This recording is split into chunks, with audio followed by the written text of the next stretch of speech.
ప్రజల వద్దకు ప్రజల మనస్సులను దేవుని వాక్యంతో సంధించటం అనేది మనకు ప్రభు ఇచ్చినటువంటి ఇంకొక అవకాశంగా మనం చూసాం. అయితే కొద్ది రోజులుగా 1 సంవత్సరం 2 సంవత్సరాల క్రితం ఏ విధంగా అయితే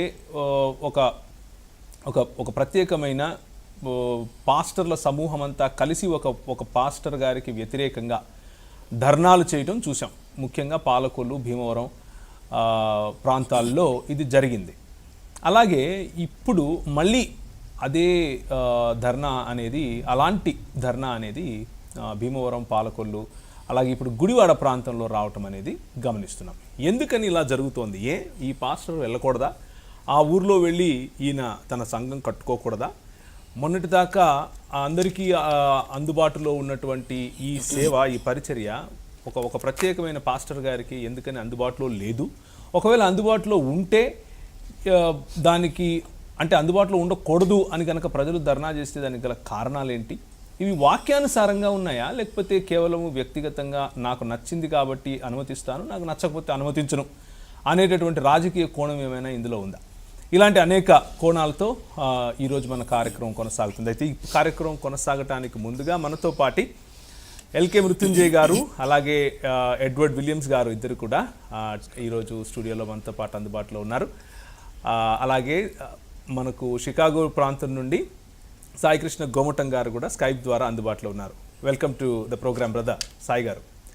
ఓకే, మొదలు పెట్టడానికి ముందుగా సాయి కృష్ణ గారు చిన్న ప్రార్థన చేసినట్లయితే, ఈ కార్యక్రమం ఎవరిని కించపరచడానికో, లేకపోతే ఎవరిని విమర్శించడానికో, లేకపోతే ఎవరినో తక్కువ చేసి మాట్లాడటానికో కాకుండా అందరం కూడా కలిసి సంఘ అభివృద్ధికి, సంఘ క్షేమానికి, సంఘంలో రావాల్సినటువంటి ఒక మంచి బాధ్యతాయుతమైనటువంటి పౌరసత్వాన్ని ప్రజలు అర్థం చేసుకోవటం కోసం ఉపయోగపడేటట్లుగా ఈ కార్యక్రమం ఉండలేకున మనం ప్రార్థన చేద్దాము. సాయికృష్ణ గారు ప్రార్థన చేస్తారు. దానికంటే ముందుగా ఒక చిన్న అనౌన్స్మెంట్ చేయాలనుకుంటున్నాను. ఈరోజు మీరు కనుక కాల్ చేసి మీ అభిప్రాయం తెలియజేయాలి అని అనుకుంటే, స్క్రీన్ పైన ఇప్పుడు కనిపించే నంబర్కు కాల్ చేయండి. మీకు స్క్రీన్ పైన ఒక నంబర్ కనిపిస్తుంది. ఆ నంబర్కు మీరు కాల్ చేస్తే మీరు స్కైప్ ద్వారా ఏ విధంగా మాతో ఈరోజు కనెక్ట్ అయ్యి స్కైప్ ద్వారా మీ యొక్క అభిప్రాయాన్ని తెలియచేయచ్చు అన్న విషయాలు మీకు ఆ స్క్రీన్ పైన కనిపించే నంబర్లో మీకు చెప్తారు. సో ప్రోగ్రామ్ మొదటి నుంచే మీకు అవకాశం ఇస్తున్నాము. స్క్రీన్ పైన నంబర్ కనిపిస్తుంది. ఆ నంబర్కు కాల్ చేసి స్కైప్ ద్వారా ఏ విధంగా ప్రోగ్రాంలో మీరు పాల్గొనాలి అన్న విషయాన్ని అడిగితే వాళ్ళు మీకు అవకాశం ఇస్తారు. ప్రార్థన చేసుకుందాం. సాయికృష్ణ గారు. ఓకే, కృప కలిగినటువంటి మా దేవ, దయగలిగినటువంటి మా తండ్రి, మమ్మల్ని మీకు వ్యతిరేకస్తులైనప్పటికీ కూడా యేసుక్రీస్తులో మీరు మమ్మల్ని ప్రేమించి మీ సువార్త ద్వారా మాకు నూతన జన్మను ప్రసాదించి మీ యొక్క పరిశుద్ధాత్మను మాలో నివసించడానికి అమూల్యటువంటి ఒక గిఫ్ట్గా ఇచ్చి, దేవా, మరి మీ కుటుంబంలో మేము భాగస్థులుగా మమ్మల్ని చేసుకున్నందుకు వందనాలు. ప్రతిదినం మమ్మల్ని యేసుక్రీస్తు యొక్క స్వారూప్యంలోకి పరిశుద్ధాత్మ యొక్క శక్తి ద్వారా చెక్కుతున్నందుకు మీకు వందనాలు. మీ పరిచర్యలో మమ్మల్ని పాలుభాగస్తులుగా చేసుకున్నందుకు మీకు కృతజ్ఞతలు. ఈ సాయంకాల సమయంలో తెలుగు రాష్ట్రాల్లో ఉన్నటువంటి సంఘాలని పట్టి పీడిస్తున్నటువంటి ఒక విషయాన్ని మేము చర్చించబోతుంటుండగా మీ కృపను మాకు దయచేయండి. సువార్త మీది, సంఘాలు మీవి, జనాలు మీ వాళ్ళు. దేవా, ఈ విషయాన్ని మేము వాక్యపరంగా ఆలోచించడానికి మీరు మాకు కృపను దయచేయండి. మా ఆలోచనల్ని మీరు నడిపించమని ప్రార్థిస్తున్నాం. వినేటువంటి వారికి దేవా సరైనటువంటి స్పందన మీరు దయచేయమని విజ్ఞాపన చేస్తున్నాం. ఆది నుంచి అంతం వరకు ప్రభావ మీ యొక్క అధీనంలో ఉంచుకోమని, మీ సంఘానికి శ్రేయస్కరంగా ఉండేటట్టుగా కృప చూపించమని, మీకు మహిమ తెచ్చేటువంటిదిగా మా సంభాషణ ఉండేటట్టుగా మీరు మా కృపను దయచేయమని మా ప్రభువును మా ప్రేరక్షకుడైన యేసుక్రీస్తు అతి పరిశుద్ధమైన నామంలో ప్రార్థించి వేడుకుంటున్నాం తండ్రి. ఆమేన్. రైట్, మొట్టమొదటి ప్రశ్న నేను ఎడ్వర్డ్ విలియం గారికి అడగడానికి ముందు, ఆయన దగ్గరికి వెళ్ళటానికి ముందుగా ఒక చిన్న నేపథ్యాన్ని మీకు ముఖ్యంగా చూస్తున్నటువంటి వీక్షకులు తెలియజేయాలనుకుంటున్నాను. నేపథ్యం ఏమిటి అని అంటే, మొదటి 3 శతాబ్దాలు యేసుక్రీస్తు మరణ పునరుత్థానాల తర్వాత మొదటి 3 శతాబ్దాలు సంఘము అన్నది యునైటెడ్గానే ఉంది. అందులో ఏ చేలిక లేదు, అందులో ఏ రాజకీయ కోణం లేదు, అందులో ఏ కొత్త రాజు రాలేదు, ఏసే రాజుగా ఉన్నాడు.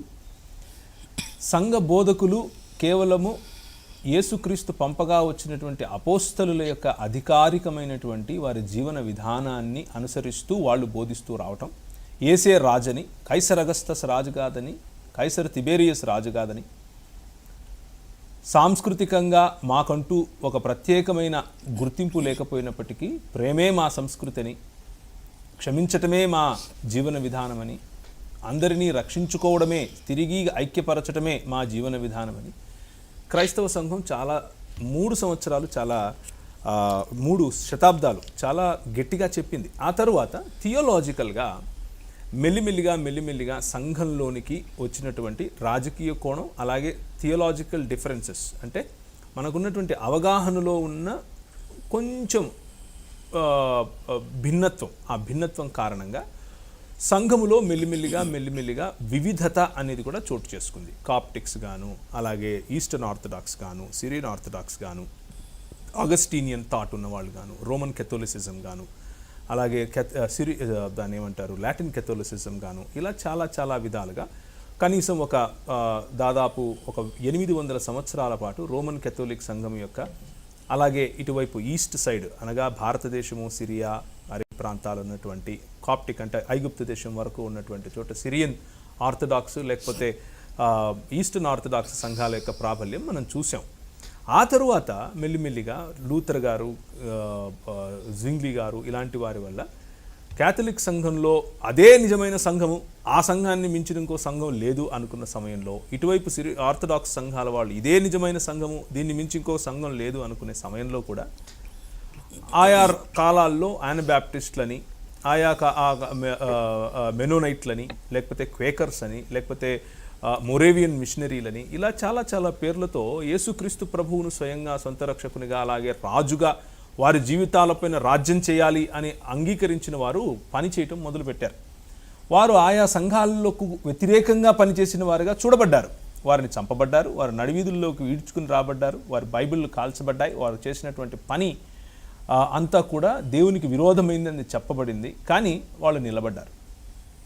అలా మెల్లిమెల్లిగా ప్రొటెస్టెంట్ యుగము అనేది మొదలైతే, ఆ ప్రొటెస్టెంట్ యుగంలో నుండే గత 500 సంవత్సరాలుగా అడ్వెంటిస్ట్లని, ఆ తర్వాత లూథరన్స్ అని, ఆ తర్వాత మెల్లిమెల్లిగా దాని అకోప శాఖలు వస్తూనే ఉన్నాయి. ఇప్పుడు జరుగుతున్నటువంటి ట్రెండ్ ఏమిటి అని అంటే, మాకు అధికారికమైనటువంటి సంఘం కాకుండా ఒక ఇండిపెండెన్సీ, ఎవరితోనూ మాకు సంబంధం లేనటువంటి, మేమే రాజు మేమే ప్రజ అనుకునేటటువంటి ఏకఛత్రాధిపత్యం చూపించేటటువంటి ఒక వ్యక్తి పైన ఆధారపడి ఉండేటటువంటి వ్యవస్థ, దీన్నే ఇండిపెండెంట్ సంఘాలను కూడా పిలుస్తున్నారు. అందరూ ఇలా ఉంటారని నేను చెప్పట్లేదు, ఎక్కువ భాగం ఇలా కనిపిస్తుంది. సో ఇప్పుడు మనము గత 2000 సంవత్సరాల నుంచి వచ్చినటువంటి ఈ నేపథ్యంలో ఇప్పుడు తెలుగు రాష్ట్రాల్లో జరుగుతున్న వాటిని ఎలా చూడాలి? ఇంతకు సంఘం అంటే ఏమిటి? అధికారికమైనటువంటి సంఘమే సంఘమా, లేకపోతే అనధికారికంగా దేవుని కోసం పనిచేసేవారు కూడా సంఘమేనా? ఒకవేళ అనాధికారికంగా దేవుని కోసం వారు చేస్తున్నటువంటి మతపరమైన కార్యక్రమాలు, ఉదాహరణకు ఆదివారం కలవటము, ఆరాధించటము, బుధవారం కలవటము, బైబిల్ స్టడీలు జరుపుకోవటం, ఇవంతా కూడా సంఘ బాధ్యతలో భాగం, సంఘం మాత్రమే, సంఘ బాధ్యత మాత్రమే అని గనక చూస్తే, ఎందుకని ఇప్పుడు డిజిటల్ మీడియా ద్వారా విస్తరిస్తున్నటువంటి ఈ చర్చ్ను, లేకపోతే చెప్పుకుంటున్నటువంటి గుంపును సంఘముగా గుర్తించాలా, గుర్తించకూడదా? గుర్తిస్తే ఎందుకు గుర్తించాలి, గుర్తించకపోతే ఎందుకు గుర్తించకూడదు? ఎందుకని ఈ మార్పును మనం ప్రతిఘటిస్తున్నాం? ఈ మార్పును మనం ఎందుకని మెల్లిమెల్లిగా దానికి విరోధంగా ఆలోచిస్తున్నామా? ఒకవేళ ఆలోచించకపోతే దీన్ని ఎలా మనం ప్రోత్సహించాలి? ఒకవేళ ఆలోచిస్తూ ఉంటే ఎందుకని ప్రోత్సహించకూడదు? ఈ విషయాలన్నీ ఈ ఎపిసోడ్లో మనం చర్చిస్తాం. కాబట్టి మొట్టమొదటి ప్రశ్న ఎడ్వర్డ్ విలియం గారికి, సంఘం అంటే ఏమిటి? ఆ సంఘాన్ని మనం ఇప్పుడున్నటువంటి పరిస్థితుల్లో ఎలా అర్థం చేసుకోవాలి? సంఘము అనేటువంటి టాపిక్ చాలా పెద్దది. అంటే బైబిల్ కాలేజీలో చదువుకుంటే కనుక పూర్తిగా ఒక మాడ్యూల్ చెప్తూ ఉంటారు. అయితే మన వీక్షకులకి అర్థమయ్యేటువంటి సింపుల్ పాత నిబంధన నుంచి కూడా దేవుడు కొంతమందిని ప్రత్యేకించుకోవటం అనేటువంటి కాన్సెప్ట్ ఉన్నది. అబ్రహామును బట్టి దేవుడు ఇశ్రాయేలుని ఏర్పరచుకున్నాడు. దేవుడు మీ పట్ల చూపించిన కృపకు మీరు కృతజ్ఞులై ఉండాలని పౌలు తెస్సలోనికైకి రాసిన సంఘంలో చెప్పాడు. దాన్ని రాసిన మొదటి పత్రికలో ఇశ్రాయేలీలు ఎర్ర సముద్రం దాటిన తర్వాత వాళ్ళు పాడినటువంటి పాటలో దేవుడు మమ్మల్ని ప్రత్యేకించుకున్నాడు, మేము దేవుని కోసం ప్రజగా ఉండాలి అనేటువంటి కాన్సెప్ట్. దీన్ని మనం ఒక వచనంలాగా చూడాలంటే కొరింథీయులకు రాసిన 2వ పత్రిక 6వ అధ్యాయం 16వ వచనంలో, నేను వారిలో నివసించి సంచరింతును, నేను వారి దేవుడినై యుందును, వారు నా ప్రజలై యుందురు. సో ఈ కాన్సెప్ట్ ఓల్డ్ టెస్ట్మెంట్ నుంచి దేవుడు తన కోసం ఒక ప్రత్యేకమైనటువంటి ప్రజను ఎంపిక చేసుకోవటం అనేది ఉన్నది. సో ఇది పాత నిబంధనలో. అయితే కొత్త నిబంధనలోకి వచ్చేప్పటికి చాలా ప్రత్యేకంగా మనకు ఒక ఈవెంట్ కనబడుతుంది. ఏంటి అని అంటే పెంతెకోస్తు. ఈ పెంతెకోస్తు అనేటువంటి ఈవెంట్ని చాలామంది ఏమంటారంటే the birth of the new testament church అంటారు. కొత్త నిబంధనలో ఉన్నటువంటి సంఘానికి ఇది పునాది అని చెప్తూ ఉంటారు. పరిశుద్ధాత్ముడు ఎప్పుడైతే అనుగ్రహించబడ్డో అంతకుముందు సంఘం స్థాపించడానికి కావాల్సిన క్రియలు అయిపోయినాయి. యేసుక్రీస్తు ప్రభువు రక్తాన్ని చిందించి పాప క్షమాపణ కోసం కావాల్సినటువంటి పనులన్నీ చేయటం, పునరుద్ధాన నిత్య జీవాన్ని సంపాదించడం, తండ్రి కుడి పార్శ్వాన కూర్చొని ఆయన సర్వాధికారాన్ని పొందటం, 4వది పరిశుద్ధాత్మని మనకు పంపించడం ద్వారా సంఘాన్ని స్థాపించడానికి పూర్తి అన్ని హంగులు సెట్ అయిపోయినాయి. ఇక అక్కడి నుంచి ఎవరైతే పరిశుద్ధాత్మలో రక్షింపబడ్డారో వాళ్ళు దేవుని యొక్క సంఘము అని పిలువబడుతూ ఉంటారు. అంటే బైబిల్లో దాన్నే యూనివర్సల్ చర్చ్ అంటారు, సార్వత్రిక సంఘం. సార్వత్రిక సంఘంలో ఉండేది కేవలం రక్షింపబడిన వారు మాత్రమే. సార్వత్రిక సంఘంలో క్రీస్తు రక్తము చేత కడగబడిన వారు మాత్రమే ఉంటారు. ఇది సార్వత్రిక సంఘం. ఇది సార్వత్రిక సంఘానికి డెఫినేషన్. ఈ సార్వత్రిక సంఘములోకి ఎలా చేర్చబడతారంటే పరిశుద్ధాత్మ బాప్తిసం ద్వారా. ఇది యేసుక్రీస్తు ప్రభువారే ఇస్తారు. ఇది మనకి 1 కొరింథీ 12వ అధ్యాయం 12-13 వచనాల్లో కనబడుతుంది. So that is universal church. అయితే ఈరోజు మనం మాట్లాడేటువంటి విషయాలు యూనివర్సల్ చర్చ్ గురించి కాదు, లోకల్ చర్చెస్ గురించి మాట్లాడతాం. సో ఒక విధంగా చెప్పాలంటే యూనివర్సల్ చర్చ్కి మినియేచర్ లాగా వ్యవహరించాలి ఈ యొక్క లోకల్ చర్చ్ అనేది. సో ఈ లోకల్ చర్చ్ క్రీస్తు కోసం ఉండేటువంటి సంఘంగా, క్రీస్తు యొక్క కార్యకలాపాలు ఈ సంఘం ద్వారా నడవాలి అన్నట్లుగా ఉండాలి. సంఘానికి డిఫైన్ చేసేటప్పుడు పత్రికల్లో పౌలు భక్తుడు ఎక్కువ రాశాడు. 3 words ఉపయోగిస్తాడు ఆయన. ఈ 3 wordsని అలంకారికంగా చూసినట్లయితే సంఘం గురించి ఉన్నటువంటి డెఫినేషన్ మనకు అర్థమవుతుంది. 1 బాడీ, 2వది బిల్డింగ్, 3వది బ్రైడ్. ఈ 3 పదాలు ఉపయోగించారు. 3 బీలు గుర్తుపెట్టుకుంటే సరిపోదు. బాడీ అంటే శరీరం. ఇది కొరింథీయులకు రాసిన పత్రికలో చూపిస్తారు. అంటే మనం అంతా ఒక శరీరము. ఈ శరీరంలో అవయవాలు వేరువేరుగా ఎలా ఉంటాయో మనం కూడా వేరువేరుగా ఉంటాం, బట్ ఒకటే హెడ్. ఇది అక్కడ. సో కంట్రోల్ అనేది ఒక చోట నుంచే ఉండాలి. అది ఆ అలంకారిక భాషలో బాడీ అనే పదాన్ని ఉపయోగించినప్పుడు యూనిటీ, డివర్సిటీ 2 ఉపయోగిస్తున్నాడు. We have diverse functions, diverse gifts ఉంటాయి, వేరువేరు వరాలు ఉంటాయి, వేరువేరు తలాంతులు ఉంటాయి, కానీ మనం అందరం ఒకే హెడ్ కింద పనిచేస్తాం. ఇది పౌలు భక్తుడు ఉపయోగించినటువంటి అలంకారం. 2వది ఆయన బిల్డింగ్ అనే పదం ఉపయోగించాడు. బిల్డింగ్ అనే దగ్గర పర్పస్ అనేది ఆయన చెప్పాడు అనమాట. ఈ బిల్డింగ్ ఎందుకు? దేవుడు ఉండటానికి. సో మనం దేవునికి నిలయంగా ఉండాలి సంఘం. సో ఆ అలంకార పదంలో అది ఉపయోగించాడు. ఆ బిల్డింగ్ కట్టేది దేవుడే. ఆ బిల్డింగ్కి పునాది యేసుక్రీస్తు ప్రభువారు. దాంట్లో మనం అందరం రాళ్ళు. అది పేతురు భక్తుడు కూడా ప్రస్తావించడం జరిగింది. ఇది 2వ అలంకారిక పదం. ఇక 3వ అలంకారిక పదం పెండ్లి కుమార్తె, బ్రైడ్ అనేటువంటి పదం ఉపయోగించారు. ఇది ఎందుకనంటే పెండ్లి కుమారుడు కోసం వేచి ఉండటం, ఆయనతో కలయిక, పవిత్ర అంటే పరలోకములో నిత్యము ఆయనతో ఉండిపోవటం అనే ఆ సాదృశ్యాన్ని వర్ణించడానికి ఇవ్వటం జరిగింది. సో బ్రాడ్గా చెప్పాలంటే ఇంత మటుకు మనం చెప్పచ్చు. రైట్. ఎల్కే గారు మీరేమంటారు? సంఘం అంటే ఏమిటి ఇంతకు? ఇప్పుడున్నటువంటి అంటే స్థానిక సంఘాలు లేదా లోకల్ చర్చ్ గురించి, యూనివర్సల్ చర్చ్ అలాగే లోకల్ చర్చ్ గురించి అన్నటువంటి అంశాలు ఎడ్వర్డ్ గారు ప్రస్తావించారు.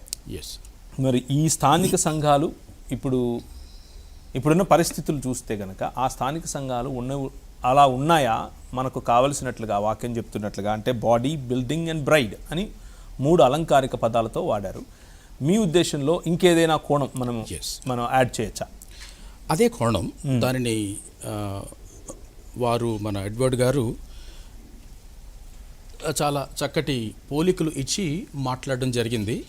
ఒక్కసారి ఆ రూట్ వర్డ్స్లోనికి మనం వెళ్ళిపోతే, మొట్టమొదటిగా సంఘం అంటే ఏంటో, బైబిల్ సంఘం గురించి ఏం చెబుతుందో అన్నది కనుక ఆలోచన చేస్తే, పాత నిబంధన గ్రంథంలోని కూడా సంఘం గురించిన ప్రస్తావనలు ఉన్నాయి. అవి చాలా పరోక్షంగా సూచనప్రాయంగా ఉన్నాయి. యెషయా గ్రంథం 2వ అధ్యాయం 2 నుండి 4 వచనాలు కనుక మనం చూస్తే, అంత్య దినములలో పర్వతముల పైన యెహోవా మందిర పర్వత శిఖరమున స్థిరపరచబడి కొండల కంటే ఎత్తుగా ఎత్తబడును అన్న ఒక మాట, ఒక ప్రవచనాన్ని కనుక చూస్తే, అంత్య దినాల్లో అంటే మోషే ధర్మశాస్త్ర కాలం చివరిలో, ఈ అంత్య దినాలు కాదు, ఇక చివరి యుగంగా మొదలైన ఆ మెస్సియా దినాల్లో కొండల కంటే ఎత్తుగా ఎత్తబడే ఆ పర్వత శిఖరమే క్రైస్తవ సంఘం. యెషయా ప్రవచనాత్మకంగా చెప్పిన ముందస్తు సంఘం అది.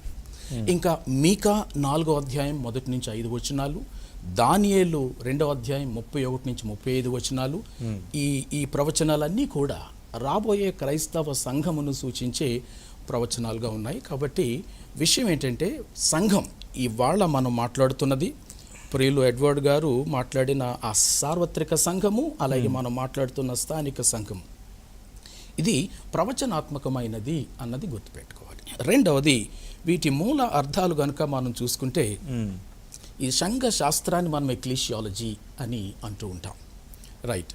ఇందులో ఎక్లీషియా అనే పదం నుంచి సంఘం అనేది పుట్టింది. ఆ గ్రీకు పదాన్ని ఇంకా వెడగొడితే ఎక్ అనంటే అవుట్ ఆఫ్, నుండి అన్నది.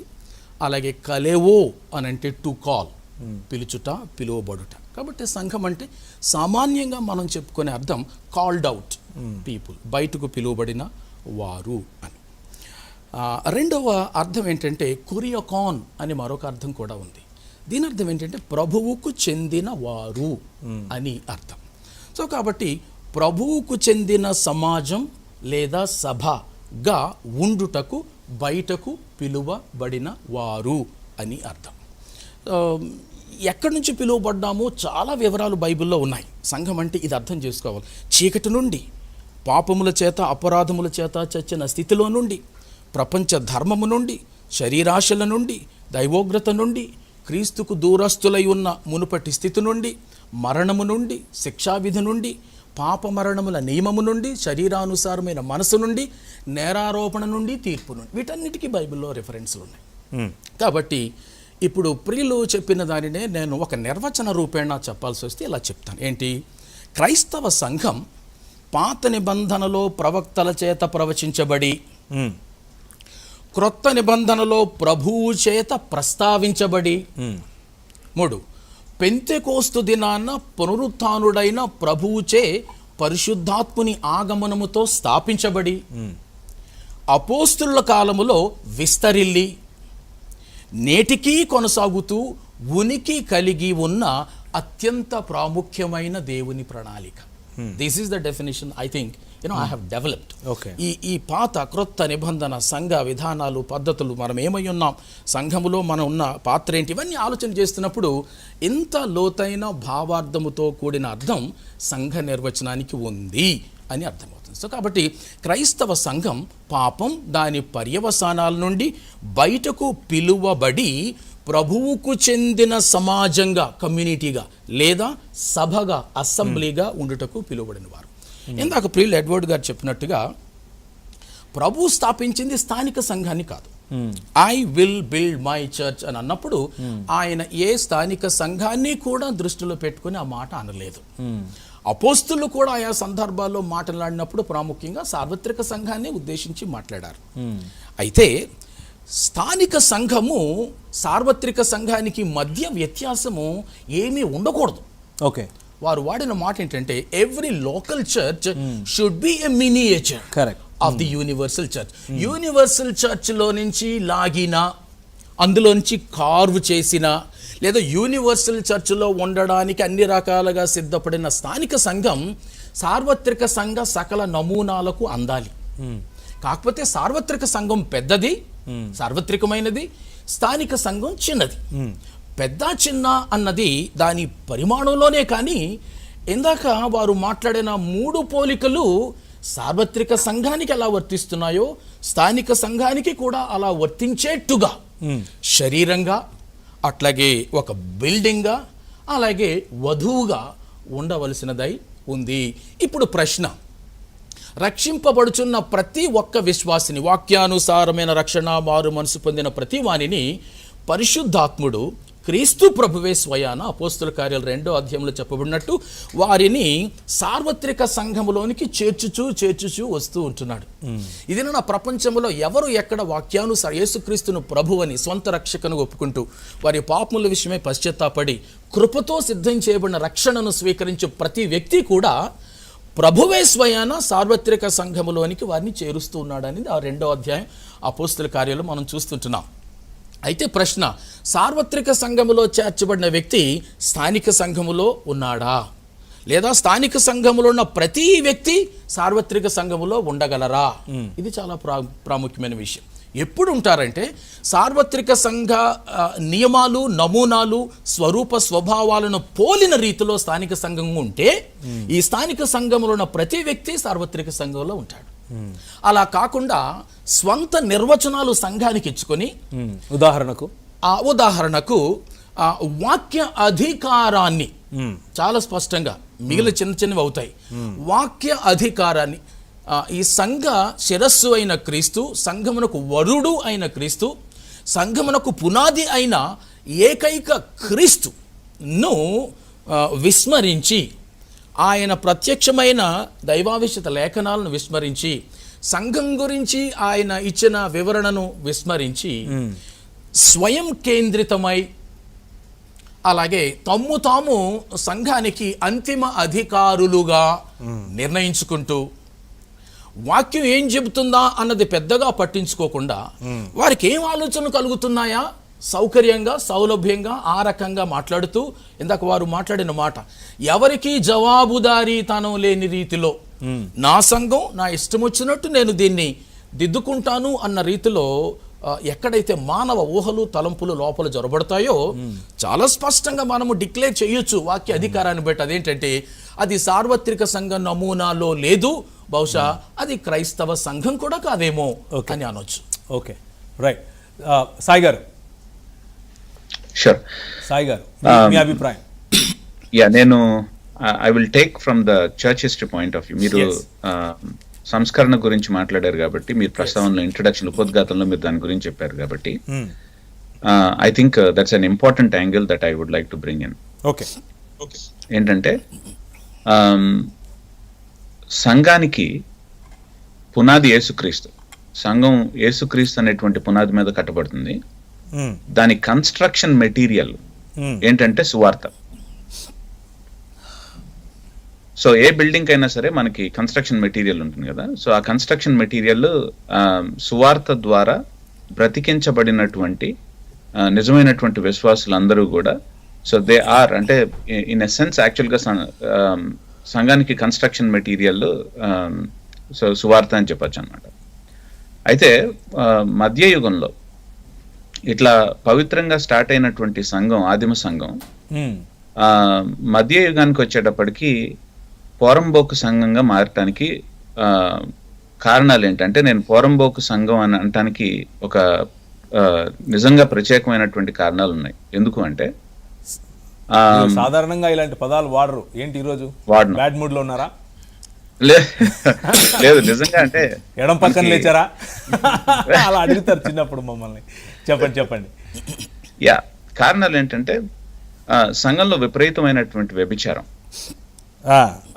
తర్వాత మనకి సంఘంలో ఉన్నటువంటి ఫంక్షన్స్ ని కొనుక్కోవటాలు, అంటే పేపసీ, పోపుకు సంబంధించినటువంటి పోపు అధికారాలను కొనుక్కోవటం. ఇప్పుడు మార్టిన్ లూథర్ గారిని ఎక్స్కమ్యూనికేట్ చేసిన, సంఘ బహిష్కరణ చేసినటువంటి పోప్ లియో 7 సంవత్సరాలకే ఆయన కార్డినల్ అయ్యాడు, బిషప్ అయ్యాడు. 7 సంవత్సరాలకి, 13 సంవత్సరాలకి ఆయన చాలా హై పొజిషన్కి వెళ్ళిపోయాడు సంఘంలో పోప్ లియో. కారణం ఏంటి అంటే డబ్బులు ఇచ్చి. ఆ తర్వాత ఆయనకు ముందున్నటువంటి అలెగ్జాండర్ అనేటువంటి ఒక పోప్ ఆయన ఏం చేశాడంటే ఆయనకి చాలా మంది ఉంపుడు గత్తెలు ఉండేవాళ్ళు. ఆ తర్వాత ఆ ఉంపుడు గత్తెలకి చాలా మంది పిల్లలు పుట్టారు. ఈ పోప్ కమర్షియలైజేషన్ ఒకటి, వ్యభిచారం ఇంకోటి. వ్యభిచారం. సో సైమనీ అనేటువంటిది అంటే ఏంటంటే అధికారాలను కొనుక్కోవటం సంఘంలో, ఆల్ దీస్ థింగ్స్. అందుకనే పోరంబోకు సంఘం అంటానికి కారణం అదే అయింది. ఎందుకంటే so this has become very చాలా భయంకరమైనటువంటి బ్యాడ్ గ్యాంగ్రీనస్ స్టేటస్ లోకి వెళ్ళినటువంటి దాన్ని ఇంకొక రకంగా మీరు వాడిన పదాన్ని నాయకులకు మాత్రమే సరిపెట్టే అవకాశం ఉందా? ఖచ్చితంగా. యా, అంటే మనకి యావరేజ్ పర్సన్, నేను అక్కడికే వస్తున్నాను, యావరేజ్ పర్సన్ పరిస్థితి ఏంటి అనేటువంటిది అక్కడికే వస్తుంది. అయితే ఈ పరిస్థితి రావటానికి కారణం ఏంటి అంటే సువార్తలో కొంచెం ట్విస్టింగ్ జరిగింది. నేను సంఘానికి మెటీరియల్ సంఘం అని చెప్పాను కదా, సో అది సువార్త అని చెప్పాను కదా, ఆ సువార్తలోనే యాక్చువల్ గా కొంచెం ట్విస్ట్ జరిగింది. ఏమిటి అంటే కొంచెం మార్పులు చేర్పులు అంటాం కదా, మార్పులు చేర్పులు జరగటం అనేటువంటి జరిగింది. రోమ్ ఏం చెప్పిందంటే, అంటే క్యాథలిక్ చర్చ్ మధ్యయుగంలో ఎస్పెషల్లీ వాళ్ళ యొక్క సువార్త ఎట్లా మారిందంటే, దేవుని చేత నువ్వు అంగీకరించబడాలని కోరుకుంటున్నావా? నువ్వు గనక దేవుని చేత అంగీకరించబడాలి అంటే ఒకే ఒక మార్గం నీకు ఏంటి, నువ్వు పుట్టిన తర్వాత ఇమ్మీడియట్ గా కనుక పుట్టంగానే బాప్తిజం తీసేసుకుంటారు. అందుకని లూథర్ గారు నవంబర్ 10వ తారీఖున పుడితే నవంబర్ 10వ తారీఖు ఆయనకు బాప్తిజం జరిగిపోయింది. ఎందుకంటే బాప్తిజం అనేటువంటిది రక్షణ ఇస్తుంది. కానీ ఆ రక్షణ అనేటువంటిది యేసుక్రీస్తు యొక్క నీతిని బట్టి కాదు నువ్వు అల్టిమేట్ గా జడ్జ్ చేయబడేది. నువ్వేం చేస్తావు అంటే రక్షణ నీకు కృపకు పాత్రుడిగా చేస్తుంది. సంఘం కమ్యూనియన్ అంటే ప్రభు బల్ల నీకు ఇవ్వటం ద్వారా కృపని పంచిపెడుతుంది సంఘం. ఈ పంచిపెట్టడంతో ఆ కృపని నేను తీసుకోవటంతో నేనేం చేస్తున్నానంటే కృపతో కోఆపరేట్ చేస్తూ నా నీతిని నేను సంపాదించుకుంటూ ఉన్నాను. అల్టిమేట్ గా నేను చనిపోయినప్పుడు నా నీతి మీద బేస్ చేసుకొని దేవుడు నన్ను తీర్పు తీరుస్తాడు అనేటువంటి సిద్ధాంతం మధ్యయుగంలో డెవలప్ అయింది. అంటే ఏంటంటే దేవుని చేత నేను అంగీకరించబడాలి అంటే నేను నా నీతిని బిల్డ్ చేసుకుంటూ వెళ్ళాలి. నా నీతిని బట్టి, నా పైటీని బట్టి దేవుడు నన్ను అంగీకరించడం కానీ లేకపోతే తృణీకరించడం కానీ జరుగుతుంది. దేవుడు నాతో సంతుష్టుడు అవ్వాలంటే నేనేం చేయాలంటే నా నీతిని బిల్డ్ చేసుకుంటూ ఉండాలి ఎవ్రీడే. సో కృప గురించి మాట్లాడారు, కానీ కృప ఎంతవరకు అంటే ఆ కృపతో నేను కోఆపరేట్ చేసి నా నీతిని బిల్డ్ చేసుకోవడానికే కృప అనేటువంటిది. సో యేసుప్రభు గురించి మాట్లాడారు, కానీ యేసుప్రభు ఎంతవరకు యేసుప్రభు ఏంటంటే నేను బాప్తిస్మం అప్పుడు నేను రక్షణ పొందడానికి, బాప్తిస్మం ద్వారా నేను రక్షణలోకి అడుగు పెట్టడానికి మాత్రమే యేసుప్రభు అక్కడ. సో అంటే సువార్తలో కొంచెం ట్విస్టింగ్ చేయటం ద్వారా ఏం జరిగిందంటే సంఘానికి ఉండాల్సినటువంటి మౌలికమైనటువంటి అంశాలన్నీ కూడా మారిపోయినాయి. ఉదాహరణకి సువార్త మారటం ద్వారా సంఘం అనేటువంటి దాని యొక్క స్వభావం అనేటువంటిది మారిపోయింది. చర్చ్ యొక్క నేచరే మారిపోయింది. ఎట్లాగా ఇందాక మాట్లాడుతున్నారు కదా, కాల్డ్ అవుట్ పీపుల్. సంఘం అంటే యేసుప్రభులో రక్షణ పొందినటువంటి వాళ్ళు అనేటువంటి, యేసుప్రభు ద్వారా తిరిగి జన్మింపజేయబడినటువంటి వాళ్ళు అనేటువంటి మాట అయితే, క్యాథలిక్ చర్చ్ లో సంఘం అనేటువంటిది బేసిక్ గా ఎవరి యొక్క తొత్తు అయిందంటే ఈ బిషప్లు, కార్డినల్స్, పోపు వాళ్లే ప్రధానమైనటువంటి సంఘంలో ప్రధానమైనటువంటి అంశంగా మారారు. So they have become actually the very centre and focus and locus of the church. తర్వాత ఇన్ఫాలిబుల్ ఫైనల్ అథారిటీ ఎవరికి ఉందంటే వీళ్ళకే ఉంది. వాక్యం పలానా వాక్యానికి అర్థం ఏంటి, అర్థం ఏం కాదు అనేటువంటిది నిర్ణయం ఎవరు చేస్తారంటే సాలిడ్ ప్రిన్సిపల్స్ కాదు, అంటే వాక్యాన్ని ఎట్లా విభజించాలనేటువంటిది కాదు, సరిగ్గా విభజించడం అనేటువంటి ప్రిన్సిపల్స్ కాదు. పోపు గారు డిసైడ్ చేస్తారు ఏది ఫైనల్ అథారిటీ అనేది. యేసు ప్రభు ద్వారా మనకు వచ్చినటువంటి కృపను కూడా పంచిపెట్టేటువంటి అధికారం పోపు గారి చేతిలో ఉంది. అంటే ఆయన ఏం చేస్తాడంటే ట్రెజర్ చెస్ట్ అనేటువంటి పదాన్ని ఉపయోగించారు లాటిన్ లో. ఇది ఇంగ్లీష్ పదం, యాక్చువల్ గా నేను లాటిన్ ట్రాన్స్లేషన్ చేస్తున్నాను. సో ట్రెజర్ చెస్ట్ లో ఏముందంటే యేసు ప్రభుకు సంబంధించినటువంటి నీతి అంతా కూడా మూట కట్టబడి ఉంది. దానికి తాళం చెవులు పోపు గారి చేతిలో ఉన్నాయి. ఆ తాళం చెవులు విప్పి ఆయన ఏం చేస్తాడంటే ఆ కృపని తీసుకొచ్చి పంచిపెడతాడు. ఆ పంచిపెట్టడానికి కానీ యావరేజ్ సంఘస్థులు ఏం చేయాలంటే అది కొనుక్కోవాలి. దాన్నే ఇంటెలిజెన్సెస్ అనేటువంటి మాట అక్కడే వచ్చిందనమాట.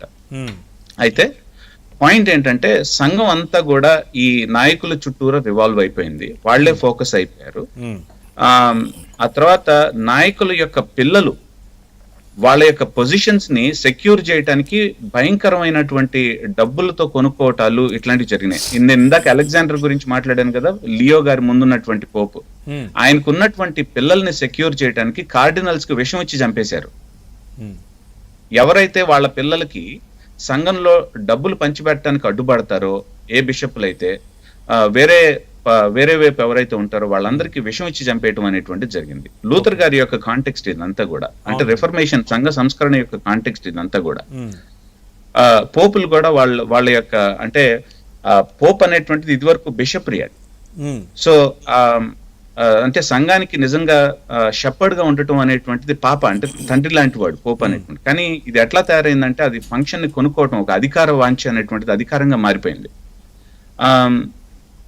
సో సంఘం యొక్క నేచర్ మారిపోయింది, చూసారు కదా, సంఘం యొక్క లోకస్ మారిపోయింది, సంఘం యొక్క నేచర్ మారిపోయింది. యావరేజ్ బిలీవర్స్ ఎట్లా ఉన్నారంటే వాళ్ళు దేవుని చేత నేను అంగీకరించబడ్డానా లేదా అనేటువంటి ఒక భయంకరమైనటువంటి ఒక కన్ఫ్యూజన్ స్టేట్ లో ఉండిపోయారు మధ్యయుగంలో, లేట్ మిడివల్ టైమ్స్ లో ఎస్పెషల్లీ. దేవుని చేత నేను అంగీకరించబడాలంటే ఏం చేయాలి, ఎవరు చెప్తారు నువ్వేం చేయాలనేటువంటిది పోపు గారు చెప్తారు, నువ్వు పలానాది కొనాలి. వాళ్ళకి మ్యాసివ్ ప్రాజెక్ట్స్ ఉంటాయి. ఏంటి, సెయింట్ పీటర్స్ బెసిలికా అనేటువంటిది మ్యాసివ్ ప్రాజెక్ట్ కట్టాలి. ఆయన గొప్ప కని విని ఎరుగనటువంటి సంఘాన్ని నేను కడతాను అనుకుంటాడు ఆయన, పోప్ లియో.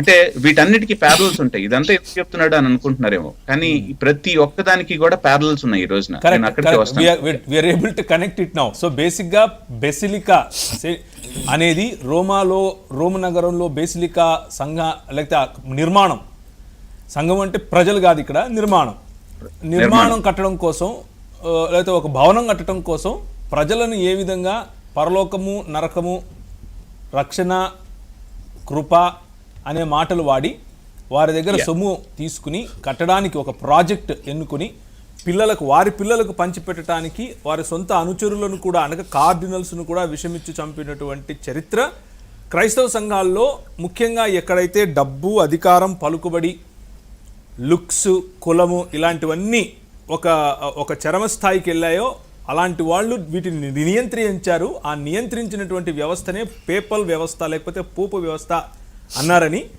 దానికి ఇప్పుడు ప్యారలల్స్ ఉన్నాయి అన్నది మీ పాయింట్. Exactly correct. ఆ ప్యారలల్ పాయింట్స్కి వచ్చేద్దామా, మీకు ఒకవేళ ఇబ్బంది లేకపోతే.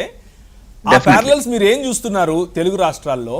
ఆ ప్యారలల్స్ వల్ల మళ్ళీ ఒకానొక సమయంలో మనం ఏదైతే ఎటువంటి పరిస్థితుల్లో అయితే సార్వత్రిక క్రైస్తవ సంఘం ఉందో అలాంటిదే ఇప్పుడు తెలుగు క్రైస్తవ సంఘం అటువంటి సిస్టమ్ వైపుకు వెళ్ళే అవకాశం ఉంది అని మీరు అంటారా?